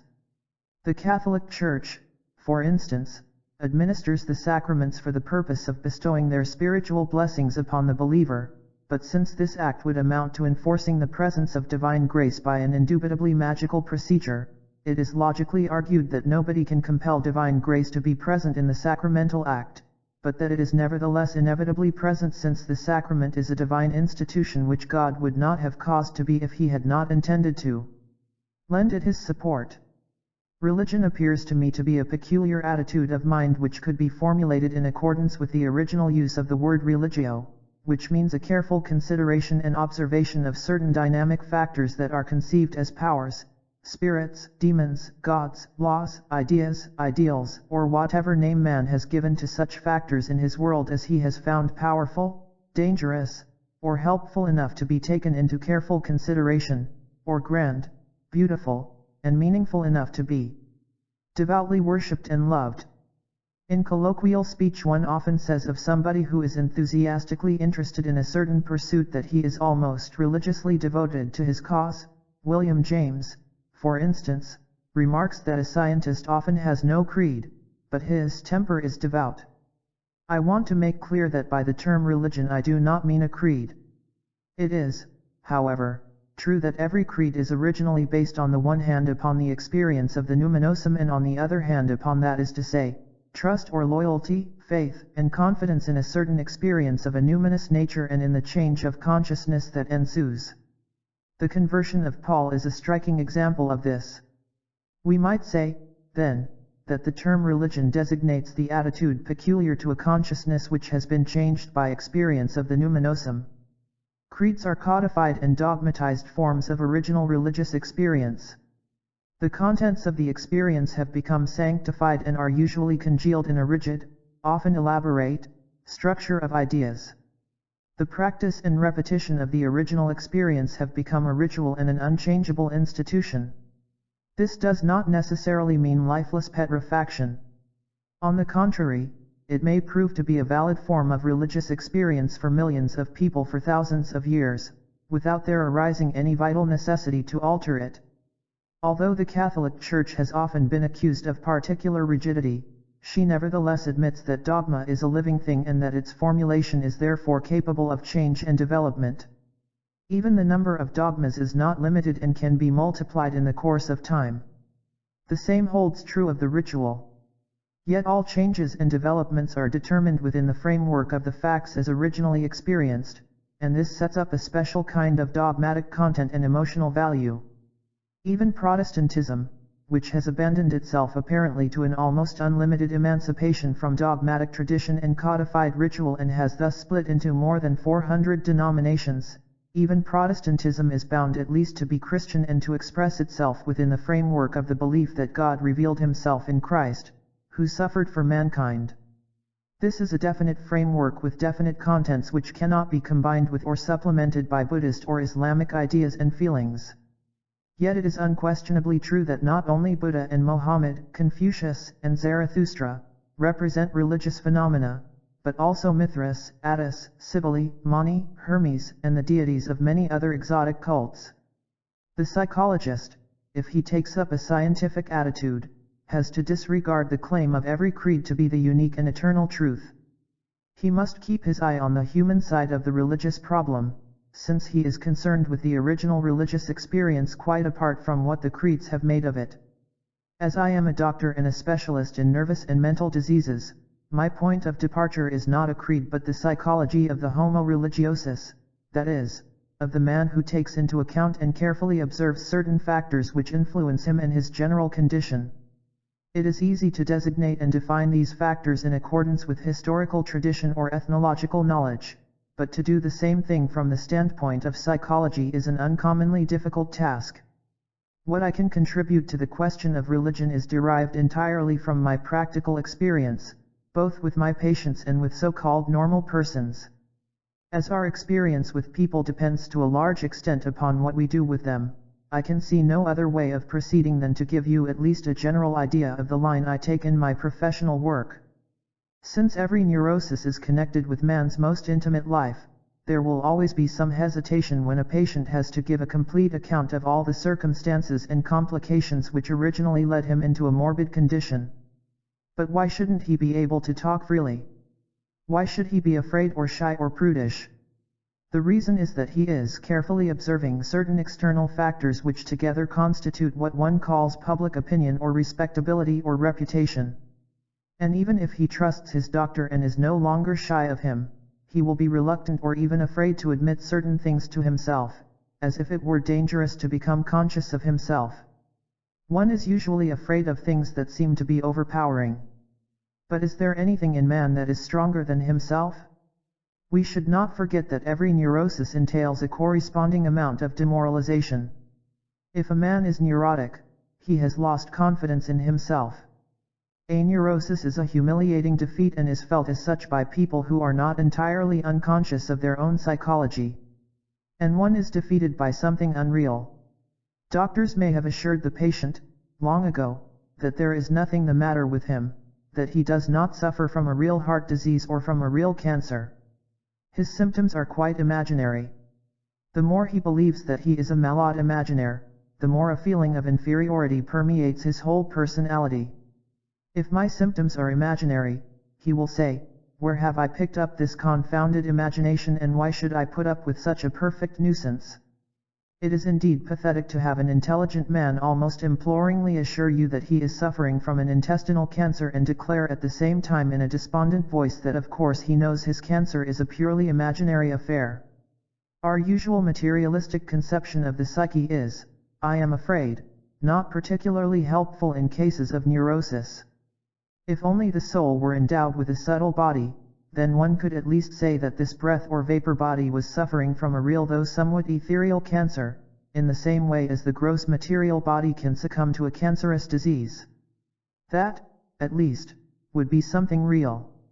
Medicine therefore feels a strong aversion for anything of a psychic nature, either the body is ill or there is nothing the matter. And if you cannot prove that the body is really ill, that is only because our present techniques do not enable the doctor to discover the true nature of the undoubtedly organic trouble. But what, actually, is the psyche? Materialistic prejudice explains it as a mere epiphenomenal byproduct of organic processes in the brain. Any psychic disturbance must therefore be an organic or physical disorder which is undiscoverable only because of the inadequacy of our present methods of diagnosis. The undeniable connection between psyche and brain gives this point of view a certain weight, but not enough to make it an unshakable truth.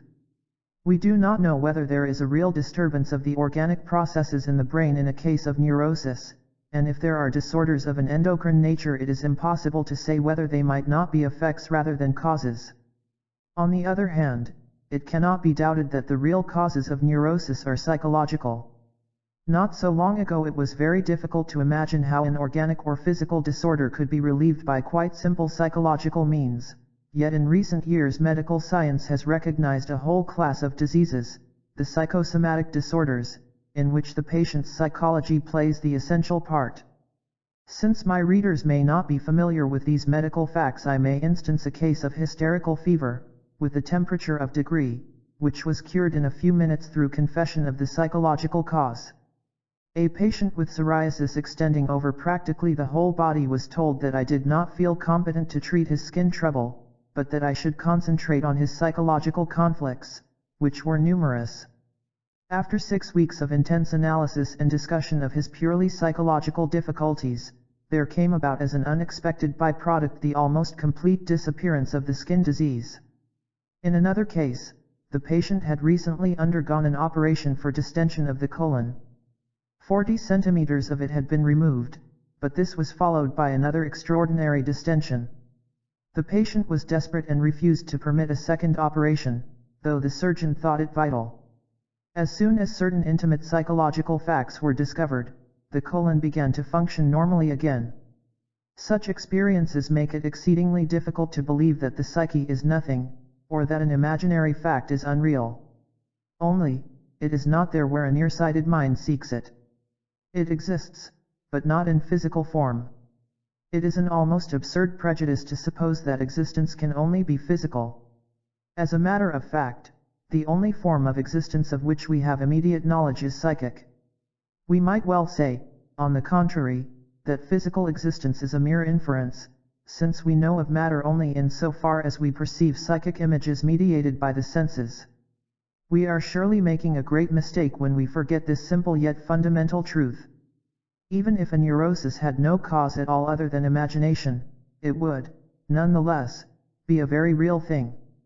If a man imagined that I was his archenemy and killed me, I should be dead on account of mere imagination. Imaginary conditions do exist, and they may be just as real and just as harmful or dangerous as physical conditions. I even believe that psychic disturbances are far more dangerous than epidemics or earthquakes. Not even the medieval epidemics of bubonic plague or smallpox killed as many people as certain differences of opinion in or certain political ideals in Russia. Although the mind cannot apprehend its own form of existence, owing to the lack of an Archimedean point outside, it nevertheless exists. Not only does the psyche exist, it is existence itself. What, then, shall we say to our patient with the imaginary cancer? I would tell him, yes, my friend, you are really suffering from a cancer-like thing, you really do harbor in yourself a deadly evil. However, it will not kill your body, because it is imaginary. But it will eventually kill your soul. It has already spoiled and even poisoned your human relations and your personal happiness, and it will go on growing until it has swallowed your whole psychic existence. So that in the end you will not be a human being anymore, but an evil destructive tumor. It is obvious to our patient that he is not the author of his morbid imagination, although his theoretical turn of mind will certainly suggest that he is the owner and maker of his own imaginings. If a man is suffering from a real cancer, he never believes himself to be responsible for such an evil, despite the fact that the cancer is in his own body. But when it comes to the psyche, we instantly feel a kind of responsibility, as if we were the makers of our psychic conditions. This prejudice is of relatively recent date. Not so very long ago, even highly civilized people believed that psychic agencies could influence our minds and feelings.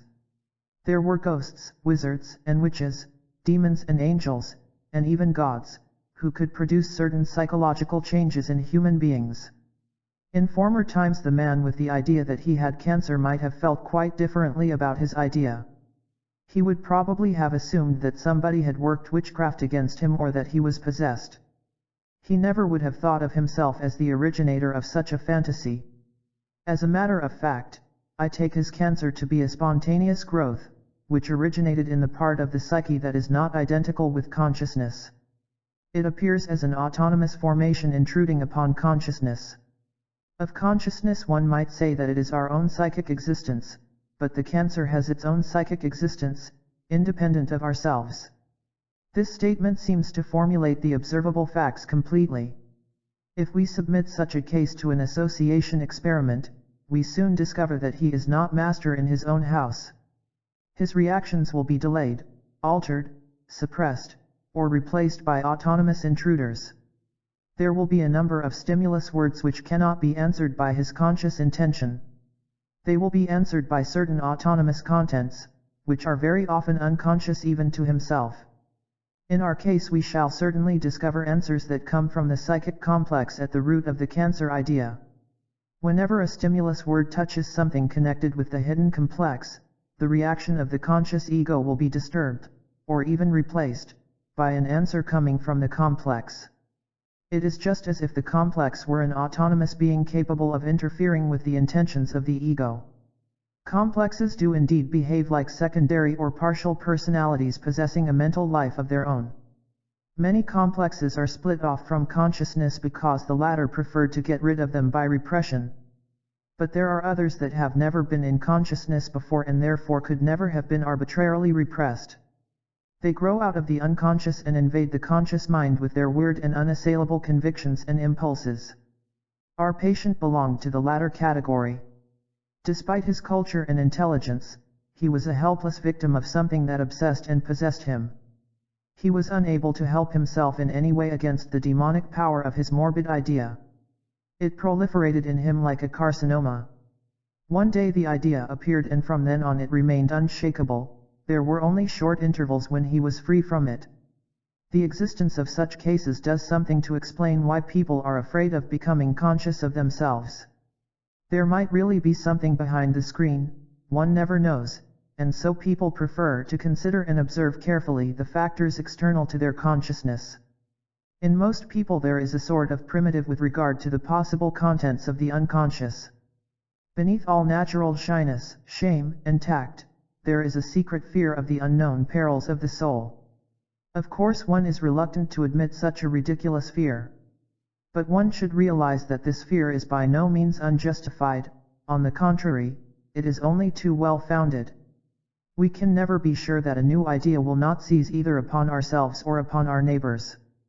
We know from modern as well as from ancient history that such ideas are often so strange, indeed so bizarre, that they fly in the face of reason. The fascination which is almost invariably connected with ideas of this sort produces a fanatical obsession, with the result that all dissenters, no matter how well-meaning or reasonable they are, get burnt alive or have their heads cut off or are disposed of in masses by the more modern machine gun. We cannot even console ourselves with the thought that such things belong to the remote past. Unfortunately they seem to belong not only to the present, but, quite particularly, to the future. Homo homini lupus is a sad yet eternal truism. There is indeed reason enough for man to be afraid of the impersonal forces lurking in his unconscious. We are blissfully unconscious of these forces because they never, or almost never, appear in our personal relations or under ordinary circumstances. But if people crowd together and form a mob, then the dynamisms of the collective man are let loose, beasts or demons that lie dormant in every person until he is part of a mob. Man in the mass sinks unconsciously to an inferior moral and intellectual level, to that level which is always there, below the threshold of consciousness, ready to break forth as soon as it is activated by the formation of a mass. It is, to my mind, a fatal mistake to regard the human psyche as a purely personal affair and to explain it exclusively from a personal point of view. Such a mode of explanation is only applicable to the individual in his ordinary everyday occupations and relationships. If, however, some slight trouble occurs, perhaps in the form of an unforeseen and somewhat unusual event, instantly instinctual forces are called up, forces which appear to be wholly unexpected, new, and strange. They can no longer be explained in terms of personal motives, being comparable rather to certain primitive occurrences like panics at solar eclipses and the like. To explain the murderous outbreak of Bolshevism, for instance, as a personal father complex appears to me singularly inadequate. The change of character brought about by the uprush of collective forces is amazing. A gentle and reasonable being can be transformed into a maniac or a savage beast. One is always inclined to lay the blame on external circumstances, but nothing could explode in us if it had not been there. As a matter of fact, we are constantly living on the edge of a volcano, and there is, so far as we know, no way of protecting ourselves from a possible outburst that will destroy everybody within reach. It is certainly a good thing to preach reason and common sense, but what if you have a lunatic asylum for an audience or a crowd in a collective frenzy? There is not much difference between them because the madman and the mob are both moved by impersonal, overwhelming forces. As a matter of fact, it only needs a neurosis to conjure up a force that cannot be dealt with by rational means. Our cancer case shows clearly how impotent man's reason and intellect are against the most palpable nonsense. I always advise my patients to take such obvious but invincible nonsense as the manifestation of a power and a meaning they have not yet understood. Experience has taught me that it is much more effective to take these things seriously and then look for a suitable explanation. But an explanation is suitable only when it produces a hypothesis equal to the morbid effect. Our patient is confronted with a power of will and suggestion more than equal to anything his consciousness can put against it. In this precarious situation it would be bad strategy to convince him that in some incomprehensible way he is at the back of his own symptom, secretly inventing and supporting it. Such a suggestion would instantly paralyze his fighting spirit, and he would get demoralized. It is far better for him to understand that his complex is an autonomous power directed against his conscious personality. Moreover, such an explanation fits the actual facts much better than a reduction to personal motives. An apparently personal motivation does exist, but it is not made by his will, it just happens to him. When in the Babylonian epic Gilgamesh's arrogance and hybris defy the gods, they create a man equal in strength to Gilgamesh in order to check the hero's unlawful ambition. The very same thing has happened to our patient. He is a thinker who has settled, or is always going to settle, the world by the power of his intellect and reason. His ambition has at least succeeded in forging his own personal fate. He has forced everything under the inexorable law of his reason, but somewhere nature escaped and came back with a vengeance in the form of an unassailable bit of nonsense, the cancer idea. This was the clever device of the unconscious to keep him on a merciless and cruel leash. It was the worst blow that could be dealt to all his rational ideals and especially to his belief in the all-powerful human will. Such an obsession can occur only in a person who makes habitual misuse of reason and intellect for egotistical power purposes. Gilgamesh, however, escaped the vengeance of the gods. He had warning dreams to which he paid attention. They showed him how he could overcome his enemy. Our patient, living in an age when the gods have become extinct and have fallen into bad repute, also had such dreams, but he did not listen to them. How could an intelligent man be so superstitious as to take dreams seriously? The very common prejudice against dreams is but one symptom of a far more serious undervaluation of the human psyche in general. The marvelous development of science and techniques is counterbalanced by an appalling lack of wisdom and introspection. It is true that our religion speaks of an immortal soul, but it has very few kind words to say for the human psyche as such, which would go straight to eternal damnation were it not for a special act of divine grace. These two important factors are largely responsible for the general undervaluation of the psyche, but not entirely so. Older by far than these relatively recent developments are the primitive fear of and aversion to everything that borders on the unconscious. Consciousness must have been a very precarious thing in its beginnings. In relatively primitive societies we can still observe how easily consciousness gets lost. One of the perils of the soul, for instance, is the loss of a soul. This is what happens when part of the psyche becomes unconscious again. Another example is running amok, the equivalent of going berserk in Germanic saga. This is a more or less complete trance state, often accompanied by devastating social effects. Even a quite ordinary emotion can cause considerable loss of consciousness. Primitives therefore cultivate elaborate forms of politeness, speaking in a hushed voice, laying down their weapons, crawling on all fours, bowing the head, showing the palms. Even our own forms of politeness still exhibit a religious consideration of possible psychic dangers. We propitiate fate by magically wishing one another a good day. It is not good form to keep the left hand in your pocket or behind your back when shaking hands. If you want to be particularly ingratiating, you use both hands.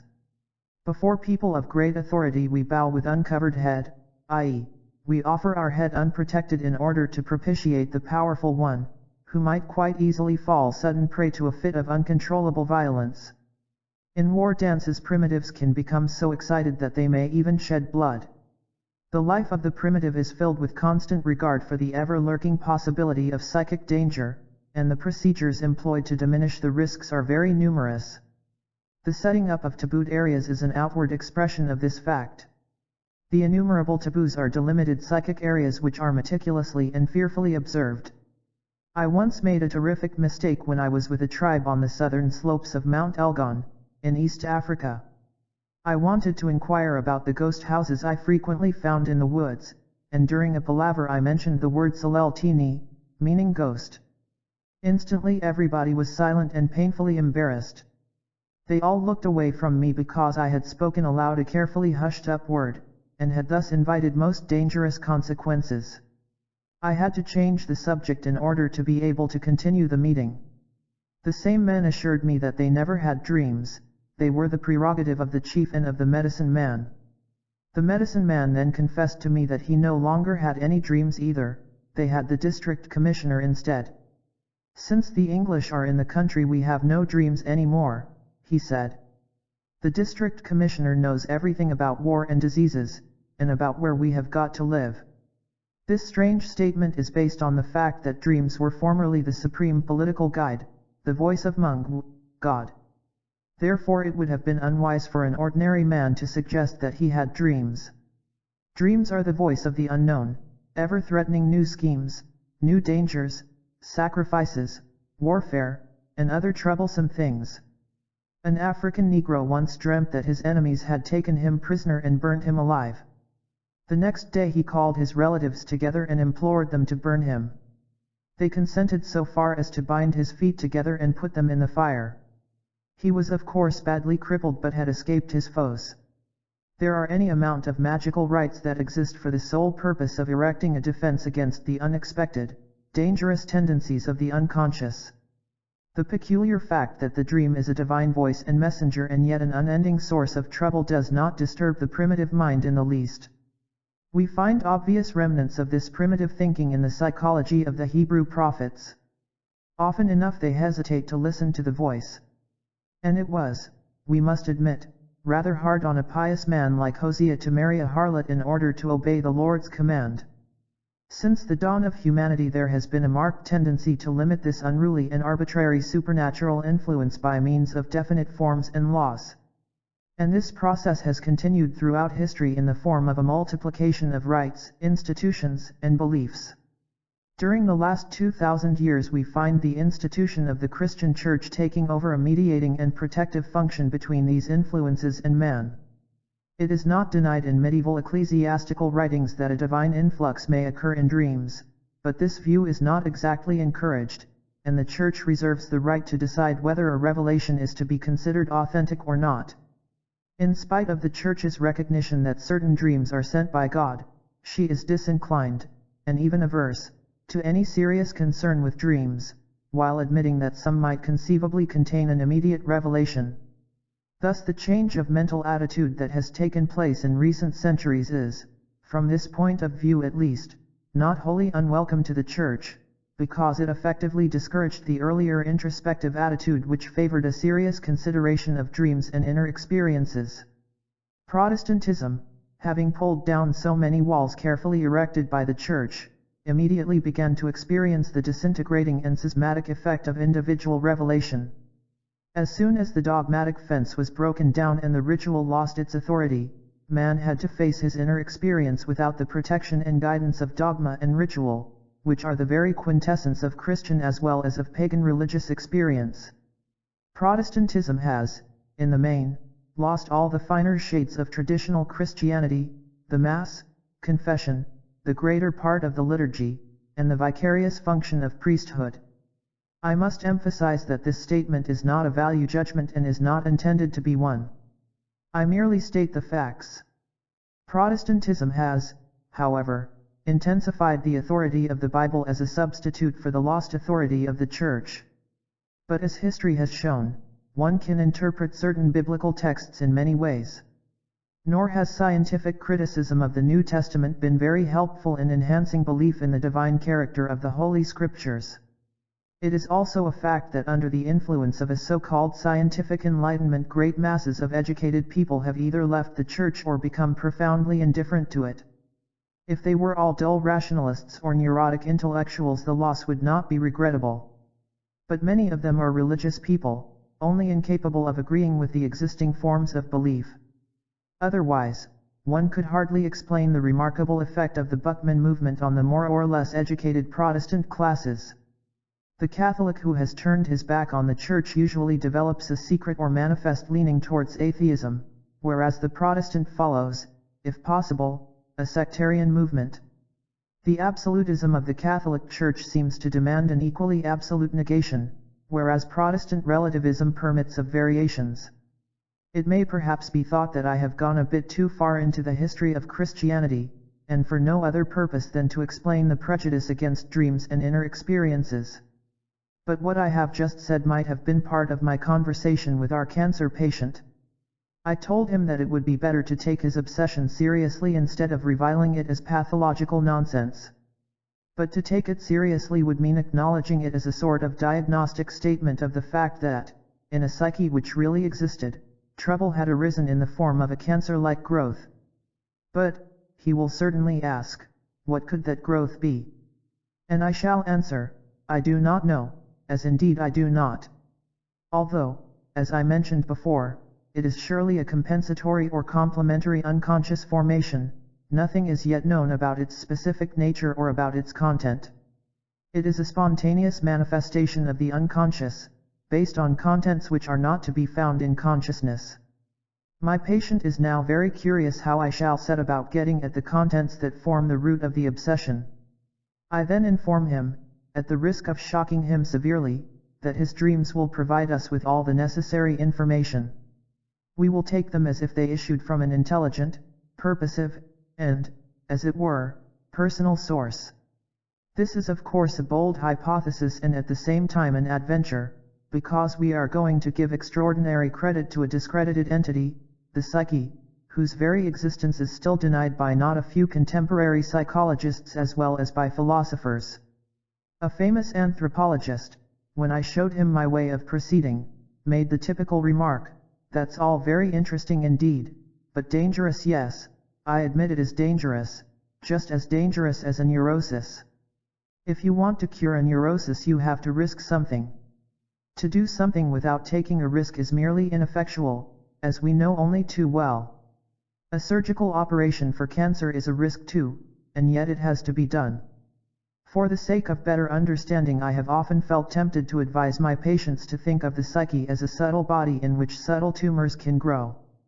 The prejudiced belief that the psyche is unimaginable and consequently less than air, or that it is a more or less intellectual system of logical concepts, is so great that when people are not conscious of certain contents they assume these do not exist. They have no confidence and no belief in a reliable psychic functioning outside consciousness, and dreams are thought to be only ridiculous. Under such conditions my proposal arouses the worst suspicions. And indeed I have heard every argument under the sun used against the vague specters of dreams.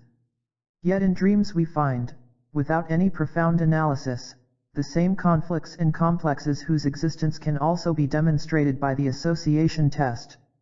Moreover, these complexes form an integral part of the existing neurosis.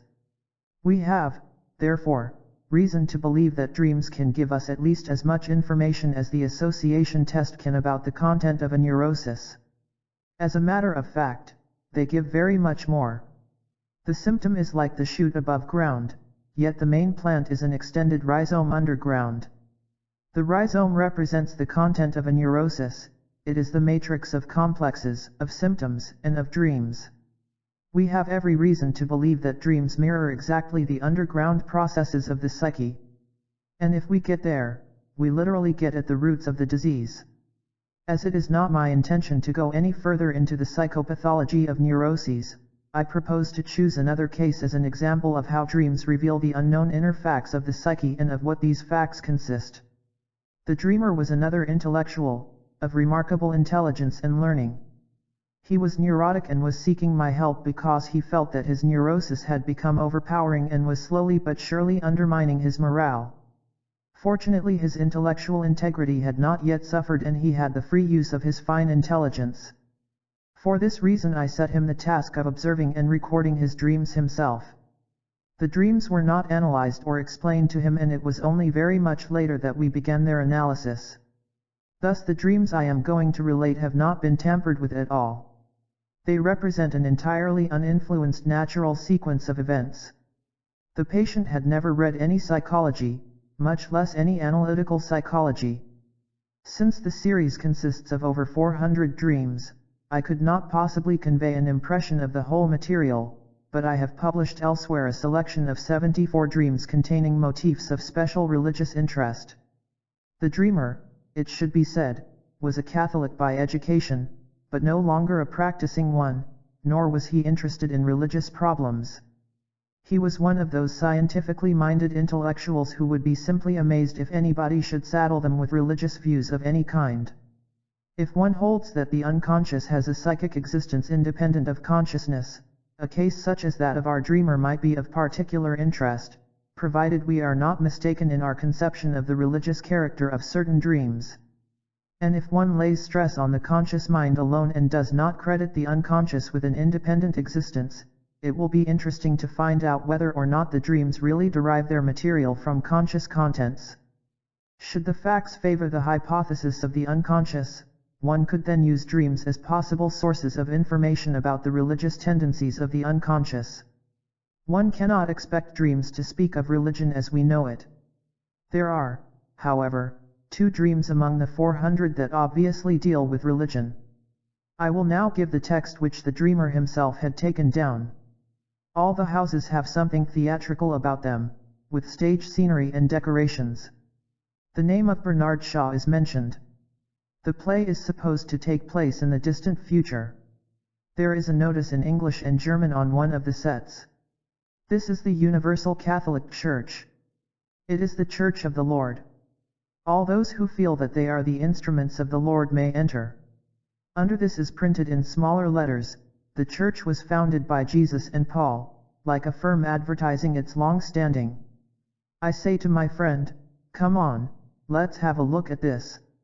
He replies, "I do not see why a lot of people have to get together when they're feeling religious."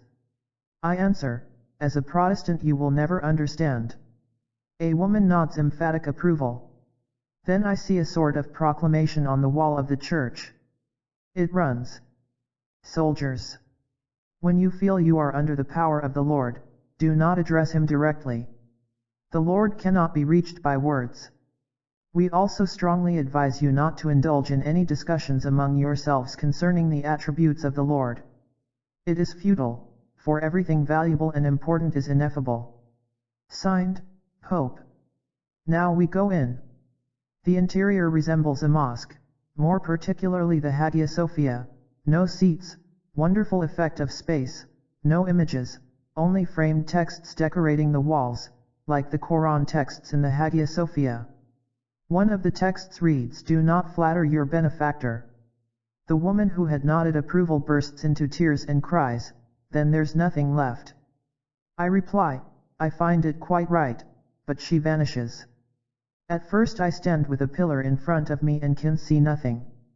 Then I change my position and see a crowd of people.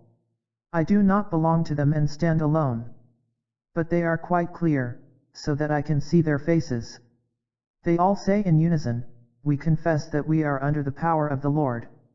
The kingdom of heaven is within us." They repeat this 3 times with great solemnity. Then the organ starts to play and they sing a Bach fugue with chorale. But the original text is omitted. Sometimes there is only a sort of coloratura singing, then the words are repeated. Everything else is paper, meaning that it does not make a living impression on me. When the chorale has faded away, the gemütlich part of the ceremony begins. It is almost like a student's party. The people are all cheerful and equable. We move about, converse, and greet one another, and wine, from an Episcopal seminary, is served with other refreshments. The health of the church is drunk and, as if to express everybody's pleasure at the increase in membership, a loudspeaker blares a ragtime melody with the refrain, "Charles is also with us now." A priest explains to me, "These somewhat trivial amusements are officially approved and permitted. We must adapt a little to American methods. With a large crowd such as we have here, this is inevitable. But we differ in principle from the American churches by our decidedly anti-ascetic tendency." Thereupon I awake with a feeling of great relief. There are, as you know, numerous works on the phenomenology of dreams, but very few that deal with their psychology. This for the obvious reason that a psychological interpretation of dreams is an exceedingly ticklish and risky business. Freud has made a courageous attempt to elucidate the intricacies of dream psychology with the help of views which he gathered in the field of psychopathology. Much as I admire the boldness of his attempt, I cannot agree either with his method or with its results. He explains the dream as a mere facade behind which something has been carefully hidden. There is no doubt that neurotics hide disagreeable things, probably just as much as normal people do. But it is a serious question whether this category can be applied to such a normal and worldwide phenomenon as the dream. I doubt whether we can assume that a dream is something other than it appears to be. I am rather inclined to quote another Jewish authority, the Talmud, which says, the dream is its own interpretation. In other words, I take the dream for what it is. The dream is such a difficult and complicated thing that I do not dare to make any assumptions about its possible cunning or its tendency to deceive. The dream is a natural occurrence, and there is no earthly reason why we should assume that it is a crafty device to lead us astray. It occurs when consciousness and will are to a large extent extinguished. It seems to be a natural product which is also found in people who are not neurotic. Moreover, we know so little about the psychology of the dream process that we must be more than careful when we introduce into its explanation elements that are foreign to the dream itself. For all these reasons I hold that our dream really is speaking of religion and that it intends to do so. Since the dream has a coherent and well-designed structure, it suggests a certain logic and a certain intention, that is, it has a meaningful motivation which finds direct expression in the dream content. The first part of the dream is a serious statement in favor of the Catholic Church. A certain Protestant point of view, that religion is just an individual experience, is discouraged by the dreamer. The second, more grotesque part is the Church's adaptation to a decidedly worldly standpoint, and the end is a statement in favor of an anti-ascetic tendency which would not and could not be backed up by the real Church. Nevertheless, the dreamer's anti-ascetic priest makes it a matter of principle. Spiritualization and sublimation are essentially Christian principles, and any insistence upon the contrary would amount to blasphemous paganism. Christianity has never been worldly, nor has it ever looked with favor on good food and wine, and it is more than doubtful whether the introduction of jazz into the cult would be a particular asset. The cheerful and equable people who peripatetically converse with each other in more or less Epicurean style remind one much more of an ancient philosophical ideal which is rather distasteful to the contemporary Christian. In the first and second part, the importance of masses or crowds of people is emphasized. Thus the Catholic Church, though highly recommended, appears coupled with a strange pagan point of view which is irreconcilable with a fundamentally Christian attitude. The actual irreconcilability does not appear in the dream. It is hushed up as it were by a cozy, gemütlich atmosphere in which dangerous contrasts are blurred and blended. The Protestant conception of an individual relationship to God is swamped by mass organization and a correspondingly collective religious feeling. The insistence on crowds and the insinuation of a pagan ideal are remarkable parallels to things that are actually happening in Europe today. Everybody was astonished at the pagan tendencies of modern Germany because nobody knew how to interpret Nietzsche's Dionysian experience. Nietzsche was but one of the thousands and millions of Germans yet unborn in whose unconscious the Teutonic cousin of Dionysus, Wotan, came to birth during the Great War. In the dreams of the Germans whom I treated then I could clearly see the Wotanistic revolution coming on, and I published an article in which I pointed out the peculiar kind of new development to be expected in Germany. Those Germans were by no means people who had studied Thus Spake Zarathustra, and certainly the young people who resurrected the pagan sacrifices of sheep knew nothing of Nietzsche's experience. That is why they called their god Wotan and not Dionysus. In Nietzsche's biography you will find irrefutable proof that the god he originally meant was really Wotan, but, being a philologist and living in the 70s and 80s of the 19th century, he called him Dionysus. Looked at from a comparative point of view, the two gods have much in common. There is apparently no opposition to collective feeling, mass religion, and paganism anywhere in the dream of my patient, except for the Protestant friend who is soon reduced to silence. One curious incident merits our attention, and that is the unknown woman who at first backs up the eulogy of Catholicism and then suddenly bursts into tears, saying, "Then there's nothing left," and vanishes without returning. Who is this woman? To the dreamer she is a vague and unknown person, but when he had that dream he was already well acquainted with her as the unknown woman who had frequently appeared in previous dreams. As this figure plays a great role in men's dreams, it bears the technical name of the anima, with reference to the fact that, from time immemorial, man in his myths has expressed the idea of a male and female coexisting in the same body. Such psychological intuitions were usually projected in the form of the divine syzygy, the divine pair, or in the idea of the hermaphroditic nature of the Creator.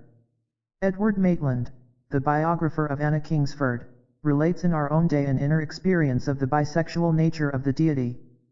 Then there is Hermetic philosophy with its hermaphrodite and its androgynous inner man, the Homo Adamicus, who, although he appears in masculine form, always carries about with him Eve, or his wife, hidden in his body, as a medieval commentator on the Hermetes Tractatus Aureus says. The anima is presumably a psychic representation of the minority of female genes in a man's body. This is all the more probable since the same figure is not to be found in the imagery of a woman's unconscious. There is a corresponding figure, however, that plays an equivalent role, yet it is not a woman's image but a man's. This masculine figure in a woman's psychology has been termed the animus. One of the most typical manifestations of both figures is what has long been called animosity. The anima causes illogical moods, and the animus produces irritating platitudes and unreasonable opinions. Both are frequent dream figures. As a rule, they personify the unconscious and give it its peculiarly disagreeable or irritating character. The unconscious in itself has no such negative qualities. They appear only when it is personified by these figures and when they begin to influence consciousness. Being only partial personalities, they have the character either of an inferior woman or of an inferior man, hence their irritating effect. A man experiencing this influence will be subject to unaccountable moods, and a woman will be argumentative and produce opinions that are beside the mark. The negative reaction of the anima to the church dream indicates that the dreamer's feminine side, his unconscious, disagrees with his conscious attitude. The disagreement started with the text on the wall, "Do not flatter your benefactor," which the dreamer agreed with. The meaning of the text seems sound enough, so that one does not understand why the woman should feel so desperate about it. Without delving further into this mystery, we must content ourselves for the time being with the statement that there is a contradiction in the dream and that a very important minority has left the stage under vivid protest and pays no more attention to the proceedings. We gather, then, from the dream that the unconscious functioning of the dreamer's mind has produced a pretty flat compromise between Catholicism and pagan joie de vivre. The product of the unconscious is manifestly not expressing a fixed point of view or a definite opinion. Rather, it is a dramatic exposition of an act of reflection. It could be formulated perhaps as follows: "Now what about this religious business? You are a Catholic, are you not? Is that not good enough? But asceticism, well, even the church has to adapt a little, movies, radio, spiritual 5 o'clock tea and all that, why not some ecclesiastical wine and gay acquaintances?" But for some secret reason this awkward mystery woman, well known from many former dreams, seems to be deeply disappointed and quits. I must confess that I find myself in sympathy with the anima. Obviously the compromise is too cheap and too superficial, but it is characteristic of the dreamer as well as of many other people to whom religion does not matter very much. Religion was of no concern to my patient and he certainly never expected that it would concern him in any way. But he had come to me because of a very alarming experience. Being highly rationalistic and intellectual, he had found that his attitude of mind and his philosophy forsook him completely in the face of his neurosis and its demoralizing forces. He found nothing in his whole Weltanschauung that would help him to gain sufficient control of himself. He was therefore very much in the situation of a man deserted by his hitherto cherished convictions and ideals. It is by no means extraordinary that under such conditions a man should return to the religion of his childhood in the hope of finding something helpful there. It was, however, not a conscious attempt or decision to revivify his earlier religious beliefs. He merely dreamed it, that is, his unconscious produced a peculiar statement about his religion. It is just as if the spirit and the flesh, the eternal enemies in a Christian consciousness, had made peace with each other in the form of a curious mitigation of their contradictory nature. Spirituality and worldliness come together in unexpected amity. The effect is slightly grotesque and comical. The inexorable severity of the spirit seems to be undermined by an almost antique gaiety perfumed with wine and roses. At all events, the dream describes a spiritual and worldly atmosphere that dulls the sharpness of a moral conflict and swallows up in oblivion all mental pain and distress. If this was a wish fulfillment, it was surely a conscious one, for it was precisely what the patient had already done to excess. And he was not unconscious of this either, since wine was one of his most dangerous enemies. The dream, on the other hand, is an impartial statement of the patient's spiritual condition. It gives a picture of a degenerate religion corrupted by worldliness and mob instincts. There is religious sentimentality instead of the numinosum of divine experience. This is the well-known characteristic of a religion that has lost its living mystery. It is readily understandable that such a religion is incapable of giving help or of having any other moral effect. The overall aspect of the dream is definitely unfavorable, although certain other aspects of a more positive nature are dimly visible. It rarely happens that dreams are either exclusively positive or exclusively negative. As a rule, one finds both aspects, but usually one is stronger than the other. It is obvious that such a dream provides the psychologist with enough material to raise the problem of a religious attitude. If our dream were the only one we possess, we could hardly hope to unlock its innermost meaning, but we have quite a number of dreams in our series which point to a remarkable religious problem. I never, if I can help it, interpret one dream by itself. As a rule, a dream belongs in a series. Since there is a continuity of consciousness despite the fact that it is regularly interrupted by sleep, there is probably also a continuity of unconscious processes, perhaps even more than with the events of consciousness. In any case, my experience is in favor of the probability that dreams are the visible links in a chain of unconscious events. If we want to shed any light on the deeper reasons for the dream, we must go back to the series and find out where it is located in the long chain of 400 dreams. We find our dream wedged in between two important dreams of an uncanny quality. The dream before reports that there is a gathering of many people and that a peculiar ceremony is taking place, apparently of magical character, for the purpose of reconstructing the gibbon. The dream after is concerned with a similar theme, the magical transformation of animals into human beings. Both dreams are intensely disagreeable and very alarming to the patient. Whereas the church dream manifestly moves on the surface and expresses opinions which in other circumstances could just as well have been thought consciously, these two dreams are strange and remote in character, and their emotional effect is such that the dreamer would avoid them if possible. As a matter of fact, the text of the second dream says, "If one runs away, all is lost." Curiously enough, this remark coincides with that of the unknown woman. Then there's nothing left. The inference to be drawn from these remarks is that the church dream was an attempt to escape from other dream ideas of a much deeper significance. These ideas appear in the dreams occurring immediately before and after it. Dogma and natural symbols.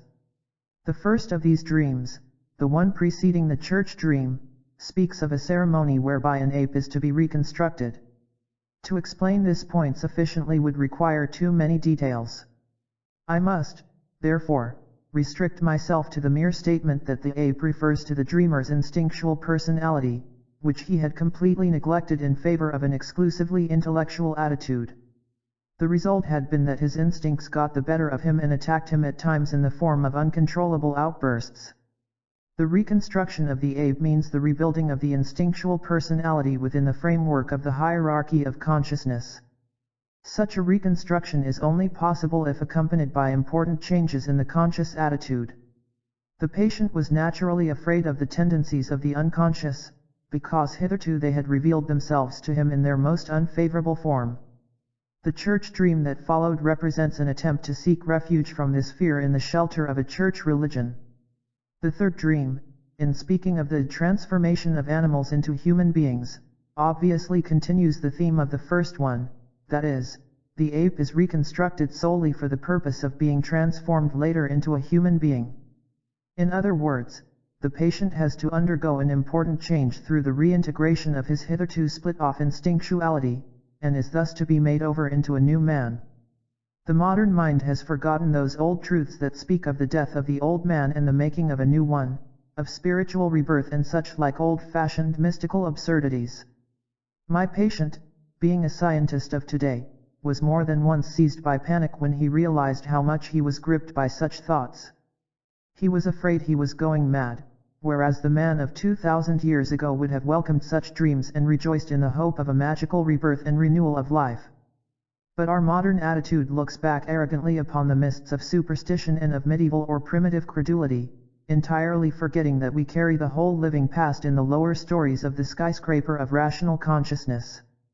Without the lower stories, our mind is suspended in mid-air.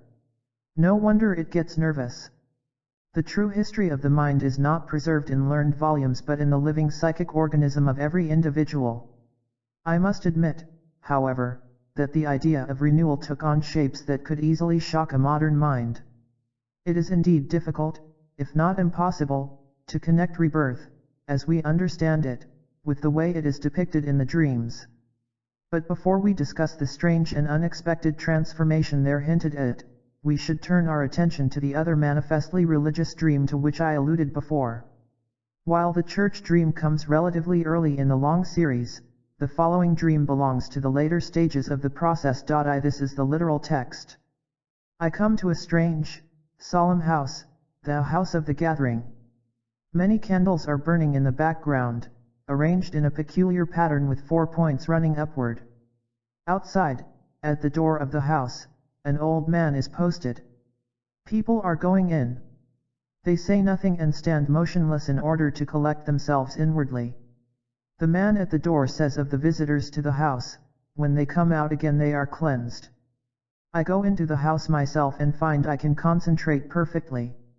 Then a voice says, "What you are doing is dangerous. Religion is not a tax to be paid so that you can rid yourself of the woman's image, for this image cannot be got rid of. Woe unto them who use religion as a substitute for the other side of the soul's life, they are in error and will be accursed. Religion is no substitute, it is to be added to the other activities of the soul as the ultimate completion. Out of the fullness of life shall you bring forth your religion, only then shall you be blessed." While the last sentence is being spoken in ringing tones, I hear distant music, simple chords on an organ. Something about it reminds me of Wagner's fire music. As I leave the house I see a burning mountain and I feel, the fire that is not put out is a holy fire. Shaw, St. John. The patient was deeply impressed by this dream. It was a solemn and powerful experience for him, one of several which produced a far-reaching change in his attitude to life and humanity. It is not difficult to see that this dream forms a parallel to the church dream. Only this time the church has become a house of solemnity and self-collection. There are no indications of ceremonies or of any other known attributes of the Catholic Church, with the sole exception of the burning candles, which are arranged in a symbolic form probably derived from the Catholic cult. They form 4 pyramids or points, which perhaps anticipate the final vision of the flaming mountain. The appearance of the number 4 is, however, a regular feature in the patient's dreams and plays a very important role. The holy fire refers to Bernard Shaw St. John, as the dreamer himself observes. The unquenchable fire, on the other hand, is a well-known attribute of the deity, not only in the Old Testament, but also as an Allegoria Christi in an uncanonical logion cited in Origen's homilies. The Savior himself says, "Whoever is near to me is near to the fire, whoever is far from me is far from the kingdom." Since the time of Heraclitus, life has been conceived as an ever-living fire, and as Christ calls himself the life, the uncanonical saying is quite understandable. The fire signifying life fits into the frame of the dream, for it emphasizes that fullness of life is the only legitimate source of religion. Thus the 4 fiery points function almost as an icon denoting the presence of the deity or an equivalent being. In the system of Barbelonosis, 4 lights surround the autogenes, the self-born, or uncreated. This strange figure may correspond to the monogenes of Coptic Gnosis, mentioned in the Codex Brucianus. There too the monogenes is characterized as a quaternity symbol. As I said before, the number 4 plays an important role in these dreams, always alluding to an idea akin to the Pythagorean tetractys. The quaternarium or quaternity has a long history. It appears not only in Christian iconology and mystical speculation but plays perhaps a still greater role in Gnostic philosophy and from then on down through the Middle Ages until well into the 18th century. In the dream under discussion, the quaternity appears as the most significant exponent of the religious cult created by the unconscious. The dreamer enters the house of the gathering alone, instead of with a friend as in the church dream. Here he meets an old man, who had already appeared in an earlier dream as the sage who had pointed to a particular spot on the earth where the dreamer belonged. The old man explains the character of the cult as a purification ritual. It is not clear from the dream text what kind of purification is meant, or from what it should purify. The only ritual that actually takes place seems to be a concentration or meditation, leading up to the ecstatic phenomenon of the voice. The voice is a frequent occurrence in this dream series. It always utters an authoritative declaration or command, either of astonishing common sense or of profound philosophic import. It is nearly always a final statement, usually coming toward the end of a dream, and it is, as a rule, so clear and convincing that the dreamer finds no argument against it. It has, indeed, so much the character of indisputable truth that it can hardly be understood as anything except a final and trenchant summing up of a long process of unconscious deliberation and weighing of arguments. Frequently the voice issues from an authoritative figure, such as a military commander, or the captain of a ship, or an old physician. Sometimes, as in this case, there is simply a voice coming apparently from nowhere. It was interesting to see how this very intellectual and skeptical man accepted the voice. Often it did not suit him at all, yet he accepted it unquestioningly, even humbly. Thus the voice revealed itself, in the course of several hundred carefully recorded dreams, as an important and even decisive spokesman of the unconscious. Since this patient is by no means the only one I have observed who exhibited the phenomenon of the voice in dreams and in other peculiar states of consciousness, I am forced to admit that the unconscious is capable at times of manifesting an intelligence and purposiveness superior to the actual conscious insight. There can be no doubt that this is a basic religious phenomenon, observed here in a person whose conscious mental attitude certainly seemed most unlikely to produce religious phenomena. I have not infrequently made similar observations in other cases, and I must confess that I am unable to formulate the facts in any other way. I have often met with the objection that the thoughts which the voice represents are no more than the thoughts of the individual himself. That may be, but I would call a thought my own only when I have thought it, just as I would call money my own only when I have earned or acquired it in a conscious and legitimate manner. If somebody gives me the money as a present, then I shall certainly not say to my benefactor, "Thank you for my money," although to a third person I might say afterwards, "This is my own money." With the voice I am in a similar situation. The voice gives me certain contents, exactly as if a friend were informing me of his ideas. It would be neither decent nor truthful to suggest that what he says are my own ideas. This is the reason why I differentiate between what I have produced or acquired by my own conscious effort and what is clearly and unmistakably a product of the unconscious. Someone may object that the so-called unconscious mind is merely my own mind and that, therefore, such a differentiation is superfluous. But I am not at all convinced that the unconscious mind is merely my mind, because the term unconscious means that I am not even conscious of it. As a matter of fact, the concept of the unconscious is an assumption for the sake of convenience. In reality I am totally unconscious of, or, in other words, I do not know at all, where the voice comes from. Not only am I incapable of producing the phenomenon at will, I am unable to anticipate what the voice will say. Under such conditions it would be presumptuous to refer to the factor that produces the voice as my unconscious or my mind. This would not be accurate, to say the least. The fact that you perceive the voice in your dream proves nothing at all, for you can also hear the noises in the street, which you would never think of calling your own. There is only one condition under which you might legitimately call the voice your own, and that is when you assume your conscious personality to be a part of a whole or to be a smaller circle contained in a bigger one. A little bank clerk, showing a friend around town, who points to the bank building with the words, "And this is my bank," is making use of the same privilege.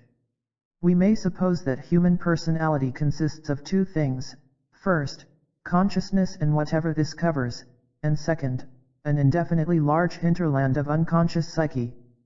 So far as the former is concerned, it can be more or less clearly defined and delimited, but as for the sum total of human personality, one has to admit the impossibility of a complete description or definition. In other words, there is bound to be an illimitable and indefinable addition to every personality, because the latter consists of a conscious and observable part which does not contain certain factors whose existence, however, we are forced to assume in order to explain certain observable facts.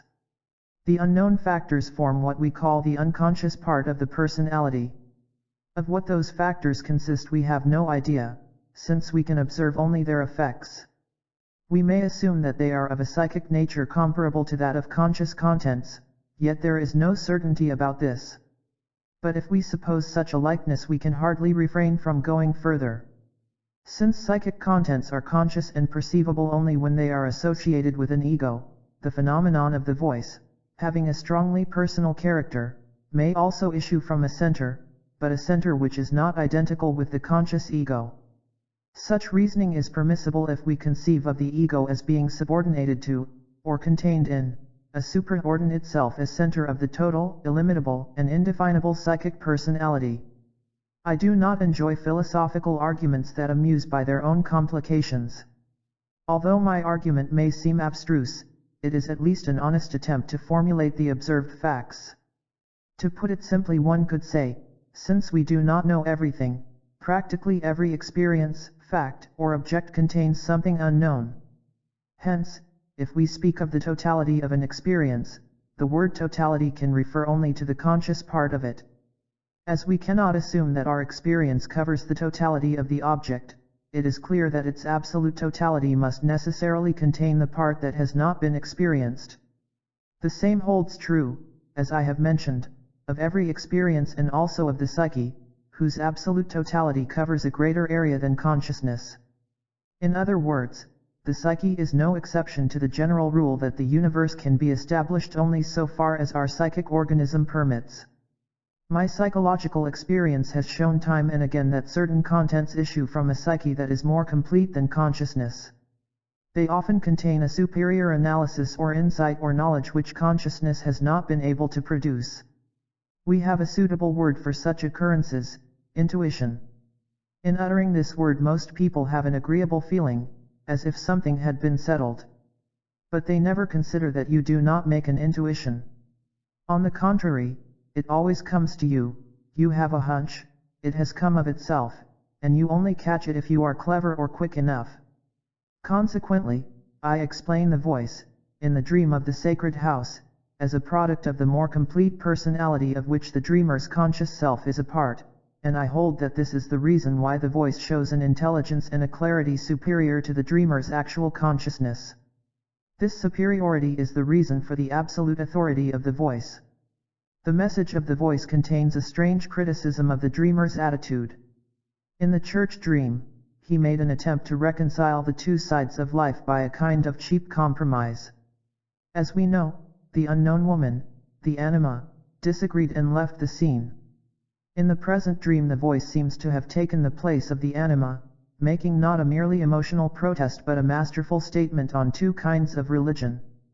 According to this statement, the dreamer is inclined to use religion as a substitute for the woman's image, as the text says. The woman refers to the anima. This is borne out by the next sentence, which speaks of religion being used as a substitute for the other side of the soul's life. The anima is the other side, as I explained before. She is the representative of the female minority hidden below the threshold of consciousness, that is to say, in the unconscious. The criticism, therefore, would read as follows: you try religion in order to escape from your unconscious. You use it as a substitute for a part of your soul's life. But religion is the fruit and culmination of the completeness of life, that is, of a life which contains both sides. Careful comparison with other dreams of the same series shows unmistakably what the other side is. The patient always tried to evade his emotional needs. As a matter of fact, he was afraid they might get him into trouble, for instance into marriage, and into other responsibilities such as love, devotion, loyalty, trust, emotional dependence, and general submission to the soul's needs. All this had nothing to do with science or an academic career. Moreover, the word soul was nothing but an intellectual obscenity, not fit to be touched with a barge pole. The mystery of the anima is the mysterious allusion to religion. This was a great puzzle to my patient, who naturally enough knew nothing of religion except as a creed. He also knew that religion can be a substitute for certain awkward emotional demands which one might circumvent by going to church. The prejudices of our age are visibly reflected in the dreamer's apprehensions. The voice, on the other hand, is unorthodox, indeed shockingly unconventional. It takes religion seriously, puts it on the very apex of life, a life containing both sides, and thus upsets his most cherished intellectual and rationalistic prejudices. This was such a revolution that my patient was often afraid he would go crazy. Well, I should say that we, knowing the average intellectual of today and yesterday, can easily sympathize with his predicament. To take the woman's image, in other words, the unconscious, seriously into account, what a blow to enlightened common sense. I began his personal treatment only after he had observed the first series of about 350 dreams. Then I got the whole backwash of his upsetting experiences. No wonder he wanted to run away from his adventure.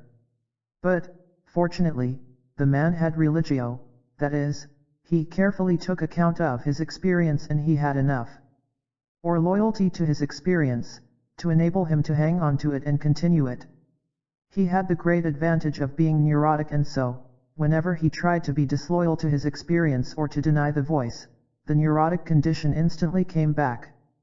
He simply could not quench the fire, and finally he had to admit the incomprehensibly numinous character of his experience.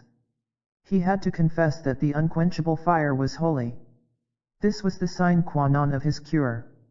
One might, perhaps, consider this case an exception inasmuch as fairly complete human beings are exceptions. It is true that an overwhelming majority of educated people are fragmentary personalities and have a lot of substitutes instead of the genuine goods.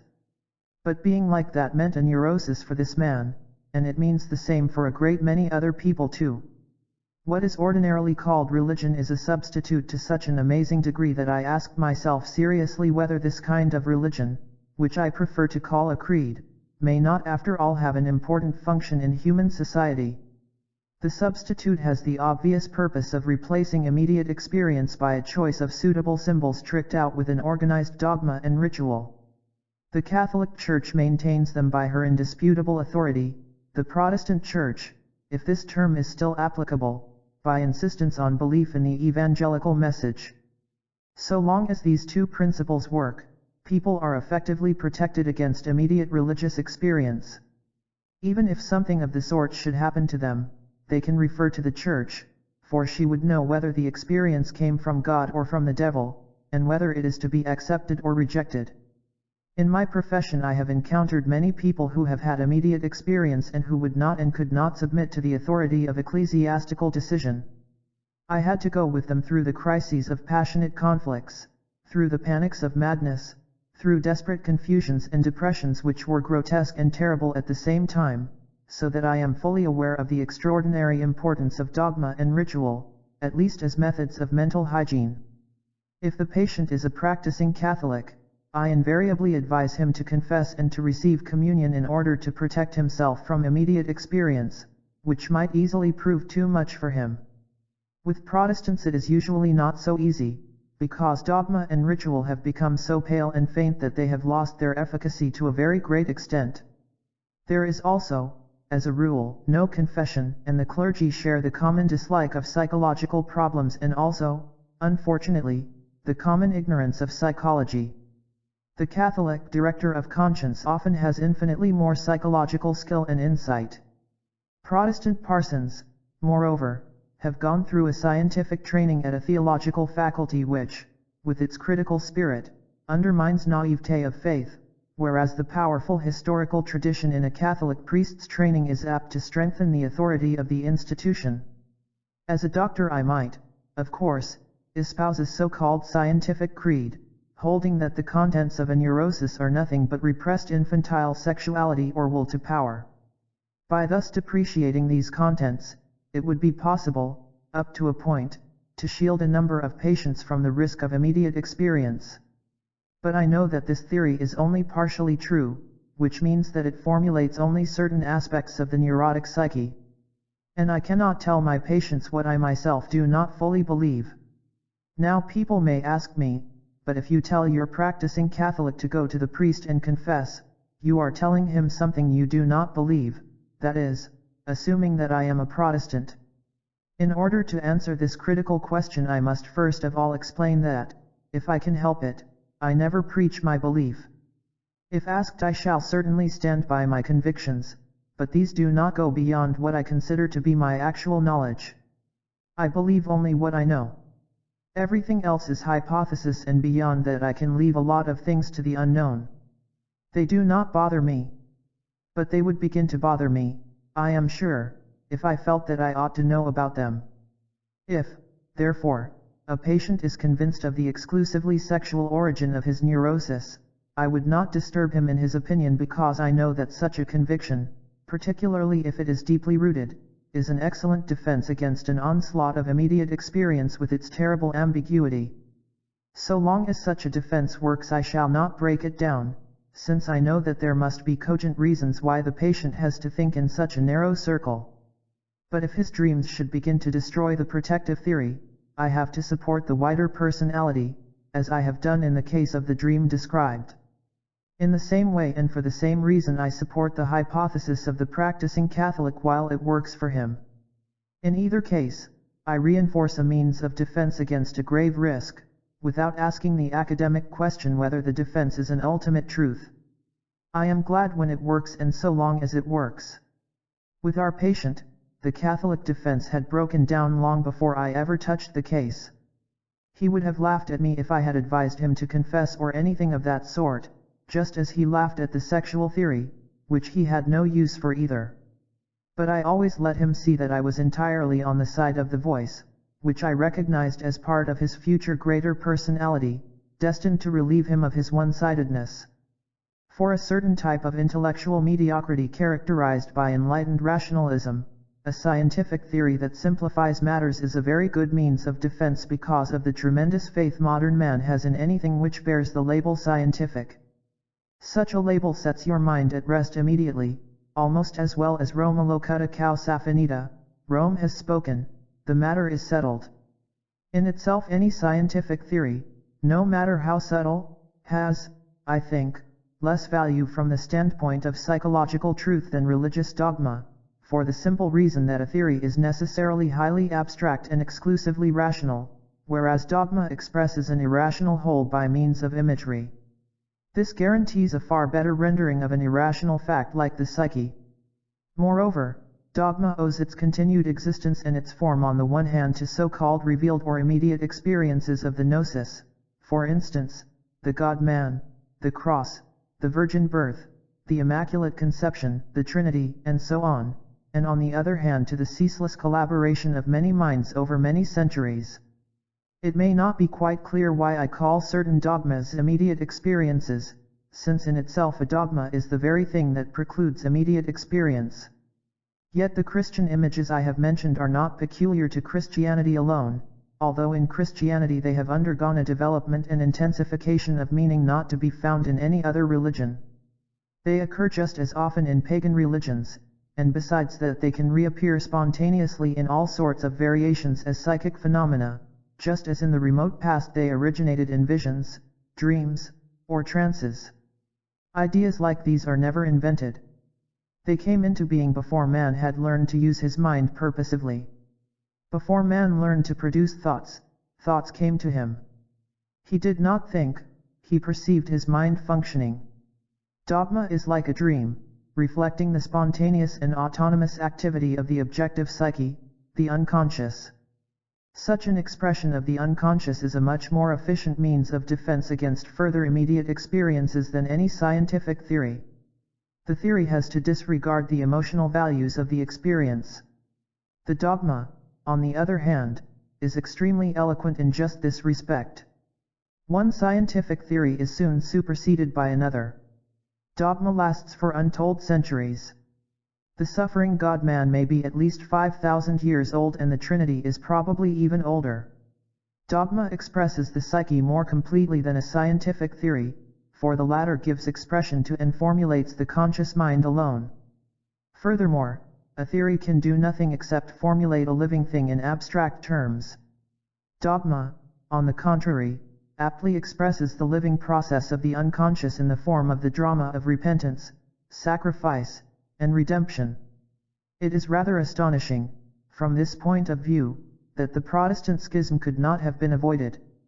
But since Protestantism became the creed of the adventurous Germanic tribes with their characteristic curiosity, acquisitiveness, and recklessness, it seems possible that their peculiar nature was unable to endure the peace of the Church, at least not for any length of time.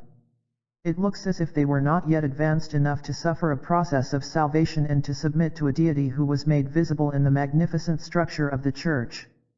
There was, perhaps, too much of the Imperium Romanum or of the Pax Romana in the Church, too much, at least, for their energies, which were and still are insufficiently domesticated. It is quite likely that they needed an unmitigated and less controlled experience of God, as often happens to adventurous and restless people who are too youthful for any form of conservatism or domestication. They therefore did away with the intercession of the Church between God and man, some more and some less. With the demolition of protective walls, the Protestant lost the sacred images that expressed important unconscious factors, together with the ritual which, from time immemorial, has been a safe way of dealing with the unpredictable forces of the unconscious. A vast amount of energy was thus liberated and instantly went into the old channels of curiosity and acquisitiveness. In this way Europe became the mother of dragons that devoured the greater part of the earth. Since those days Protestantism has become a hotbed of schisms and, at the same time, of rapid advances in science and techniques which cast such a spell over man's conscious mind that it forgot the unpredictable forces of the unconscious. The catastrophe of the First World War and the extraordinary manifestations of profound spiritual malaise that came afterwards were needed to arouse a doubt as to whether all was well with the white man's mind. Before the war broke out and we were all quite certain that the world could be righted by rational means. Now we behold the amazing spectacle of states taking over the age-old totalitarian claims of theocracy, which are inevitably accompanied by suppression of free opinion. Once more we see people cutting each other's throats in support of childish theories of how to create paradise on earth. It is not very difficult to see that the powers of the underworld, not to say of hell, which in former times were more or less successfully chained up in a gigantic spiritual edifice where they could be of some use, are now creating, or trying to create, a state slavery and a state prison devoid of any mental or spiritual charm. There are not a few people nowadays who are convinced that mere human reason is not entirely up to the enormous task of putting a lid on the volcano. This whole development is fate. I would not lay the blame either on Protestantism or on the Renaissance.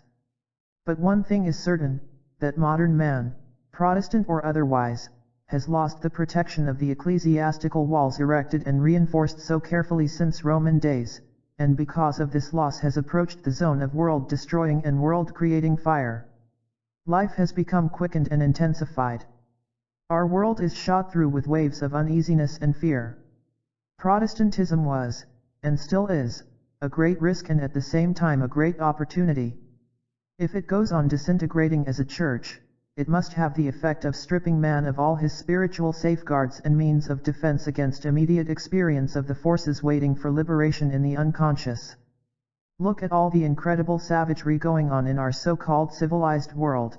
It all comes from human beings and the spiritual condition they are in. Look at the devilish engines of destruction. They are invented by completely innocuous gentlemen, reasonable, respectable citizens who are everything we could wish. And when the whole thing blows up and an indescribable hell of destruction is let loose, nobody seems to be responsible. It simply happens, and yet it is all man-made. But since everybody is blindly convinced that he is nothing more than his own extremely unassuming and insignificant conscious self, which performs its duties decently and earns a moderate living, nobody is aware that this whole rationalistically organized conglomeration we call a state or a nation is driven on by a seemingly impersonal, invisible but terrifying power which nobody and nothing can check. This ghastly power is mostly explained as fear of the neighboring nation, which is supposed to be possessed by a malevolent fiend. Since nobody is capable of recognizing just where and how much he himself is possessed and unconscious, he simply projects his own condition upon his neighbor, and thus it becomes a sacred duty to have the biggest guns and the most poisonous gas. The worst of it is that he is quite right. All one's neighbors are in the grip of some uncontrolled and uncontrollable fear, just like oneself. In lunatic asylums it is a well-known fact that patients are far more dangerous when suffering from fear than when moved by rage or hatred. The Protestant is left to God alone. For him there is no confession, no absolution, no possibility of an expiatory opus divinum of any kind. He has to digest his sins by himself, and, because the absence of a suitable ritual has put it beyond his reach, he is none too sure of divine grace. Hence the present alertness of the Protestant conscience, and this bad conscience has all the disagreeable characteristics of a lingering illness which makes people chronically uncomfortable. But, for this very reason, the Protestant has a unique chance to make himself conscious of sin to a degree that is hardly possible for a Catholic mentality, as confession and absolution are always at hand to ease excess of tension. The Protestant, however, is left to his tensions, which can go on sharpening his conscience. Conscience, and particularly a bad conscience, can be a gift from heaven, a veritable grace if used in the interests of the higher self-criticism. And self-criticism, in the sense of an introspective, discriminating activity, is indispensable in any attempt to understand your own psychology. If you have done something that puzzles you and you ask yourself what could have prompted you to such an action, you need the sting of a bad conscience and its discriminating faculty in order to discover the real motive of your behavior. It is only then that you can see what motives are governing your actions. The sting of a bad conscience even spurs you on to discover things that were unconscious before, and in this way you may be able to cross the threshold of the unconscious and take cognizance of those impersonal forces which make you an unconscious instrument of the wholesale murderer in man. If a Protestant survives the complete loss of his church and still remains a Protestant, that is to say a man who is defenseless against God and no longer shielded by walls or communities, he has a unique spiritual opportunity for immediate religious experience. I do not know whether I have succeeded in conveying what the experience of the unconscious meant to my patient. There is, however, no objective criterion by which such an experience can be valued. We have to take it for what it is worth to the person who has the experience.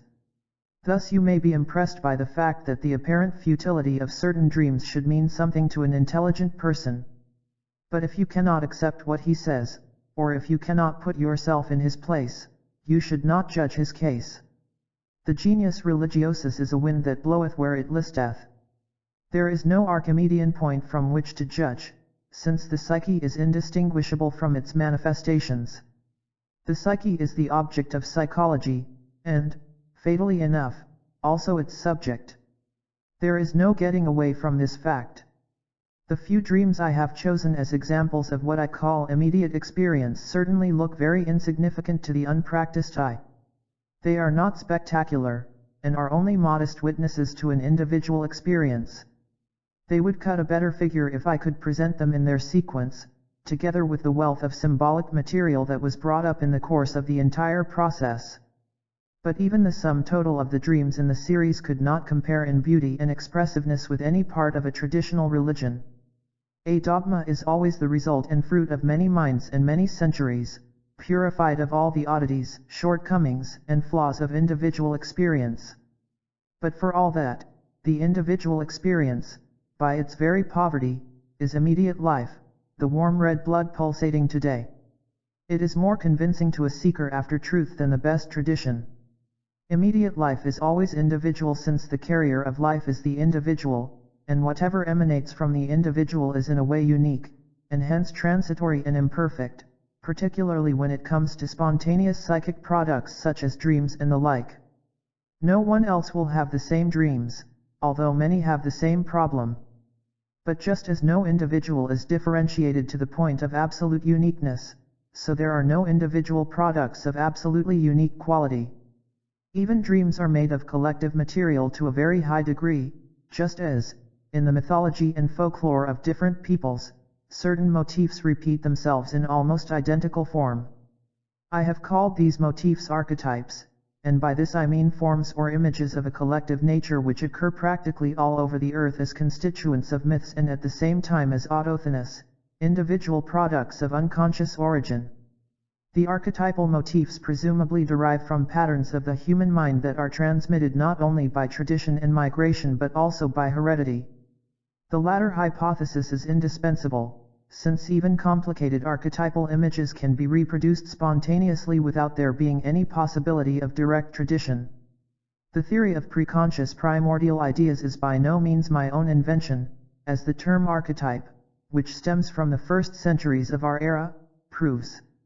With special reference to psychology, we find this theory in the works of Adolphe Bastien and then again in Nietzsche.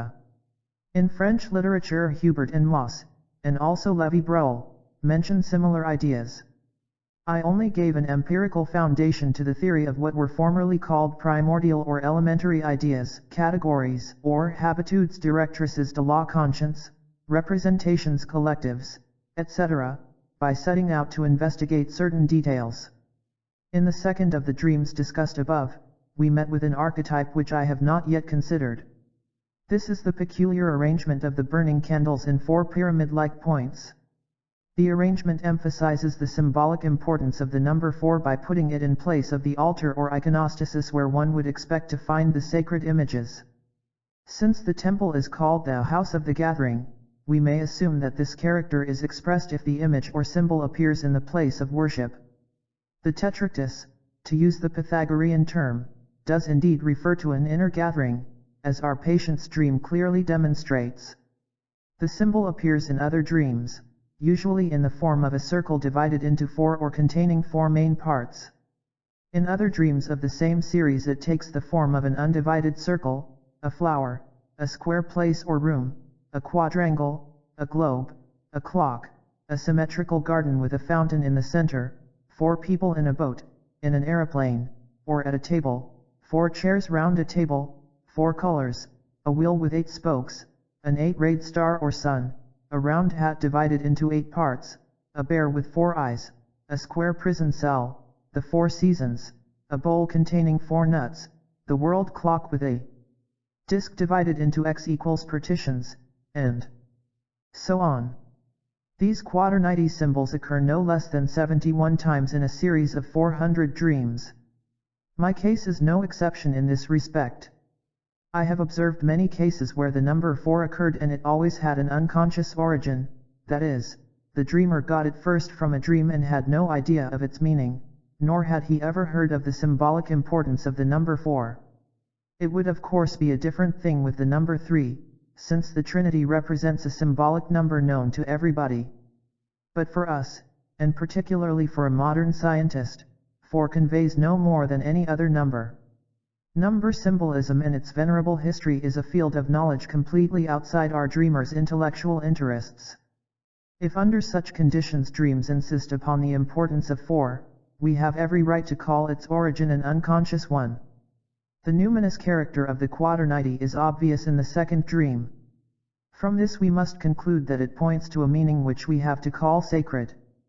Since the dreamer was unable to trace this peculiar character to any conscious source, I apply a comparative method in order to elucidate the meaning of the symbolism. It is of course impossible to give a complete account of this procedure here, so I must restrict myself to the barest hints. Since many unconscious contents seem to be remnants of historical states of mind, we need only go back a few hundred years in order to reach the conscious level that forms the parallel to our dreams. In our case we step back not quite 300 years and find ourselves among scientists and natural philosophers who were seriously discussing the enigma of squaring the circle. This abstruse problem was itself a psychological projection of something much older and completely unconscious. But they knew in those days that the circle signified the deity.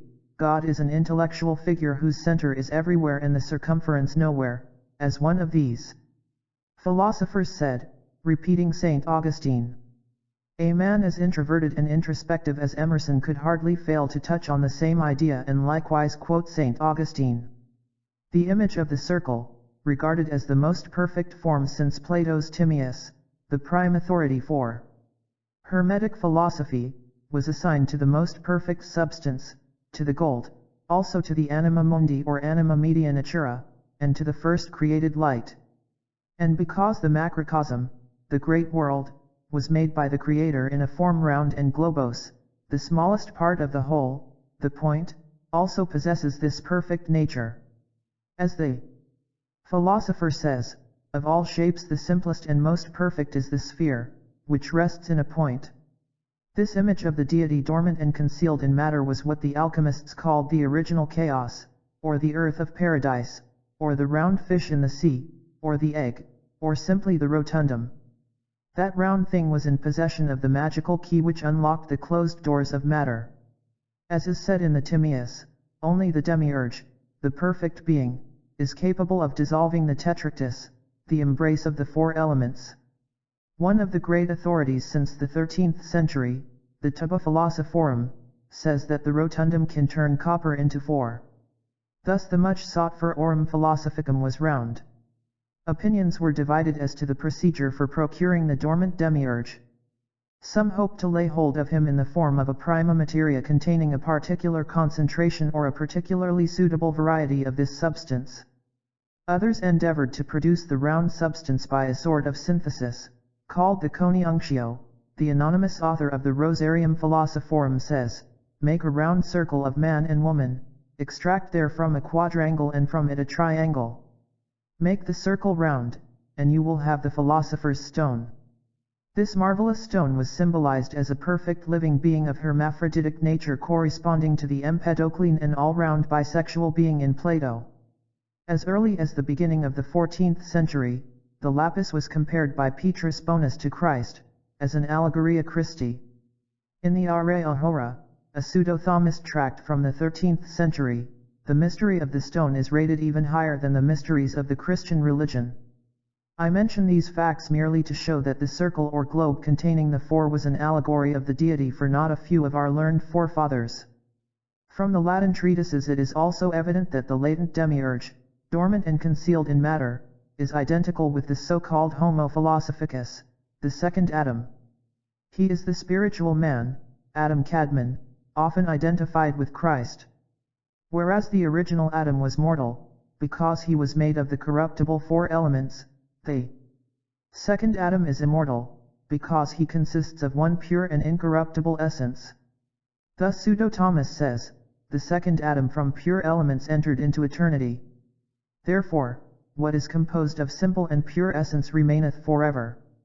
The same treatise quotes a Latinized Arabic author called Senior, a famous authority throughout the Middle Ages, as saying, "There is one thing that never dieth, for it continueth by perpetual increase," and interprets this one thing as the second Adam.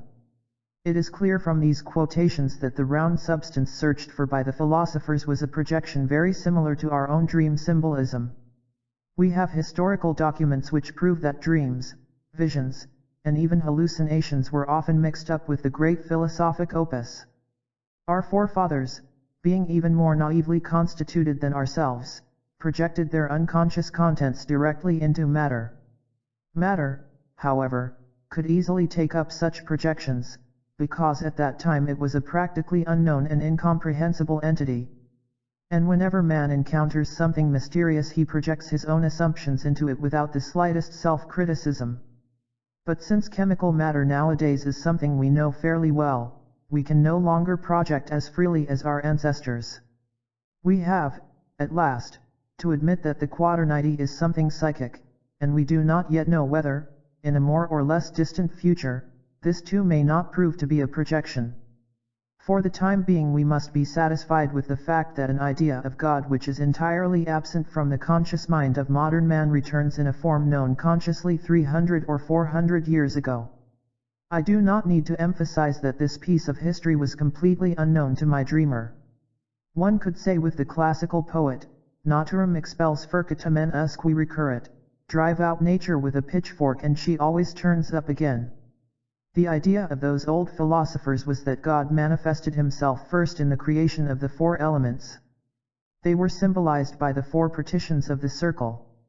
Thus we read in a Coptic treatise of the Codex Prussianus concerning the only begotten, monogenes or anthropos.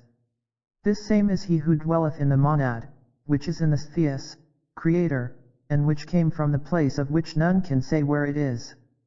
From him it is the monad came, in the manner of a ship, laden with all good things, and in the manner of a field, filled or planted with every kind of tree, and in the manner of a city, filled with all races of mankind. And to its vale which surroundeth it in the manner of a defence there are 12 gates. This same is the mother city of the only begotten. In another place the Anthropos himself is the city and his members are the 4 gates. The monad is a spark of light, an atom of the deity. The monogenes is thought of as standing upon a platform supported by 4 pillars, corresponding to the Christian quaternarium of the evangelists, or to the tetramorph, the symbolic steed of the Church, composed of the symbols of the 4 evangelists, the angel, eagle, ox, or calf, and lion. The analogy with the New Jerusalem of the Apocalypse is obvious.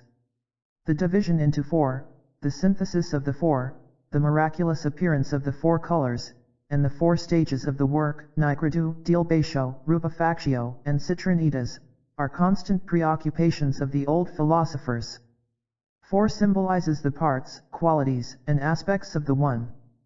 But why should my patient recapitulate these old speculations? I do not know why he should. I only know that this is not an isolated case. Many others under my observation or under that of my colleagues have spontaneously produced the same symbolism. I naturally do not think that it originated 300 or 400 years ago. That was simply another epoch when this same archetypal idea was very much in the foreground. As a matter of fact, it is much older than the Middle Ages, as the Timaeus proves. Nor is it a classical or an Egyptian heritage, since it is to be found practically everywhere and in all ages. One has only to remember, for instance, how great an importance was attributed to the quaternity by the American Indians. Although the quaternity is an age-old and presumably prehistoric symbol, always associated with the idea of a world-creating deity, it is, curiously enough, rarely understood as such by those moderns in whom it occurs. I have always been particularly interested to see how people, if left to their own devices and not informed about the history of the symbol, would interpret it to themselves. I was careful, therefore, not to disturb them with my own opinions, and as a rule I discovered that they took it to symbolize themselves, or rather something in themselves. They felt it belonged intimately to themselves as a sort of creative background, a life-producing sun in the depths of the unconscious. Though it was easy to see that certain mandala drawings were almost an exact replica of Ezekiel's vision, it very seldom happened that people recognized the analogy even when they knew the vision, which knowledge, by the way, is pretty rare nowadays. What one could almost call a systematic blindness is simply the effect of the prejudice that God is outside man. Although this prejudice is not exclusively Christian, there are certain religions which do not share it at all.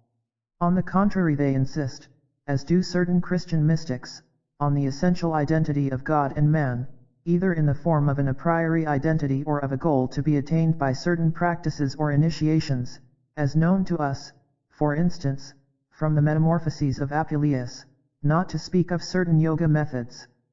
The use of the comparative method shows without a doubt that the quaternity is a more or less direct representation of the God who is manifest in his creation.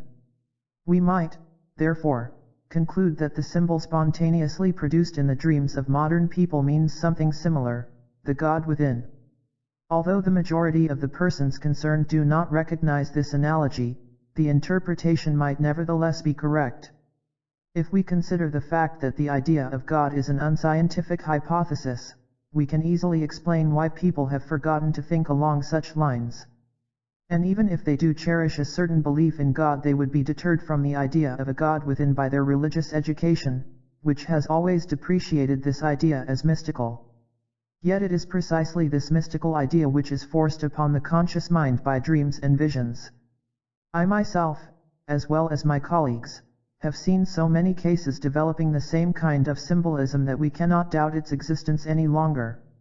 My observations, moreover, date back to, and I waited 14 years before alluding to them publicly. It would be a regrettable mistake if anybody should take my observations as a kind of proof of the existence of God.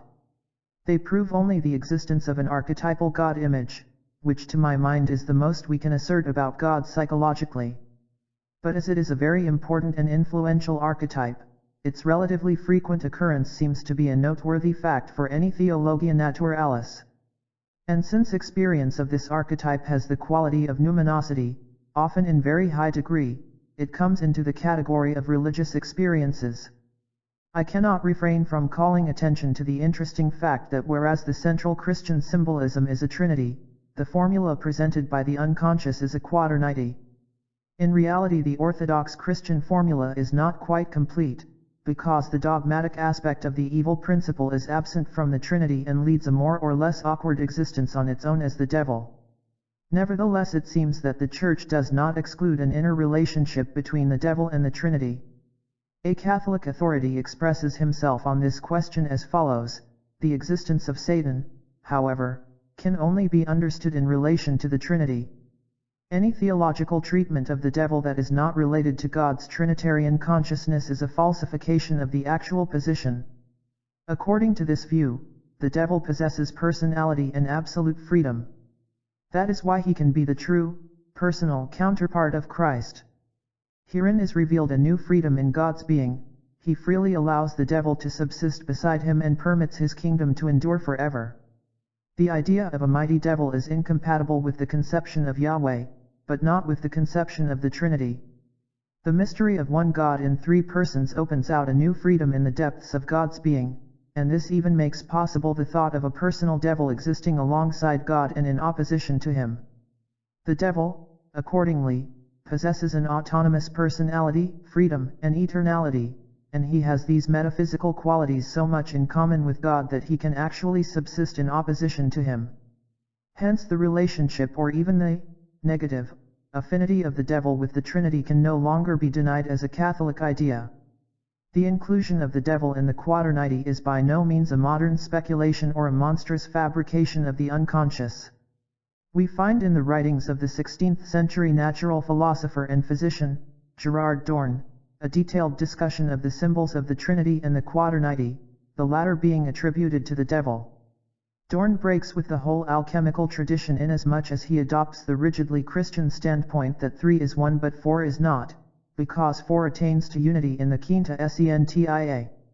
According to this author, the quaternity is in truth a diabolical fraud or deception of the devil, and he holds that at the fall of the angels the devil fell into the realm of quaternity and the elements, in quaternarium et elementarium regionum decidit.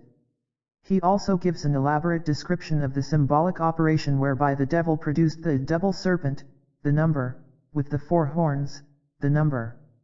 Indeed, the number is the devil himself, the quadracornutus binarius. Since a God identical with the individual man is an exceedingly complex assumption bordering on heresy, the God within also presents a dogmatic difficulty. But the quaternity as produced by the modern psyche points directly not only to the God within, but to the identity of God and man. Contrary to the dogma, there are not 3, but 4 aspects. It could easily be inferred that the 4th represents the devil.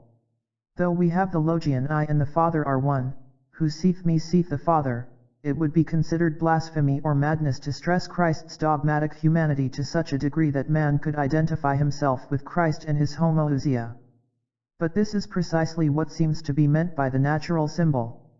From an orthodox standpoint, therefore, the natural quaternity could be declared a diabolica fraus, and the chief proof of this would be its assimilation of the 4th aspect, which represents the reprehensible part of the Christian cosmos.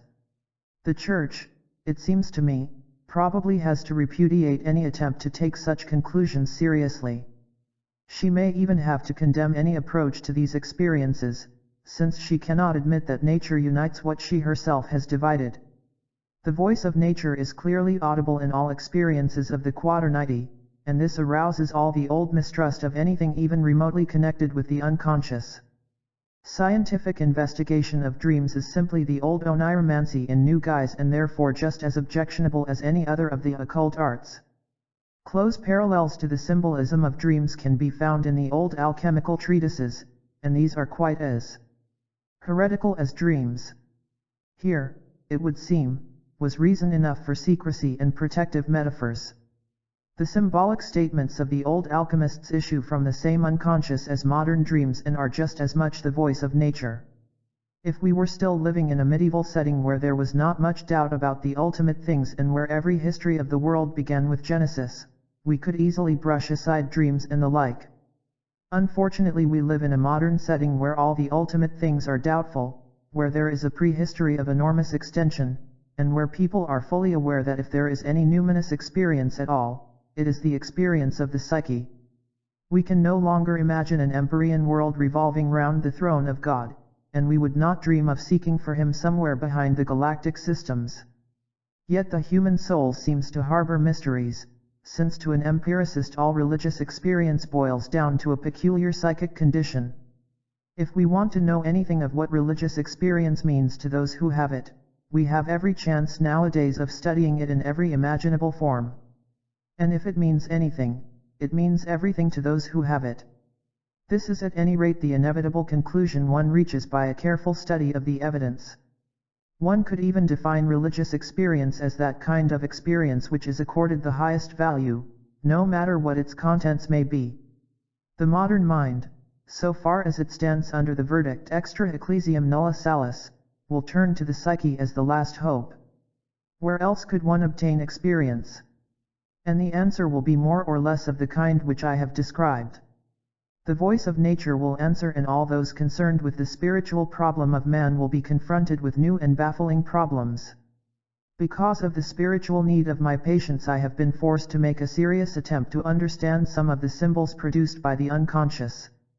As it would lead much too far to embark on a discussion of the intellectual and ethical consequences, I shall have to content myself with a mere sketch. The main symbolic figures of a religion are always expressive of the particular moral and mental attitude involved. I would mention, for instance, the cross in its various religious meanings. Another main symbol is the Trinity. It is of exclusively masculine character. The unconscious, however, transforms it into a quaternity, which is at the same time a unity, just as the three persons of the Trinity are one and the same God. The natural philosophers of antiquity represented the Trinity, so far as it was imaginata in natura, as the three or spirits, also called volatilia, namely water, air, and fire. The fourth constituent, on the other hand, was the earth or the body. They symbolized the latter by the Virgin. In this way they added the feminine element to their physical trinity, thereby producing the quaternity or circulus quadratus, whose symbol was the hermaphroditic rebes, the filius sapientiae. The natural philosophers of the Middle Ages undoubtedly meant earth and woman by the fourth element.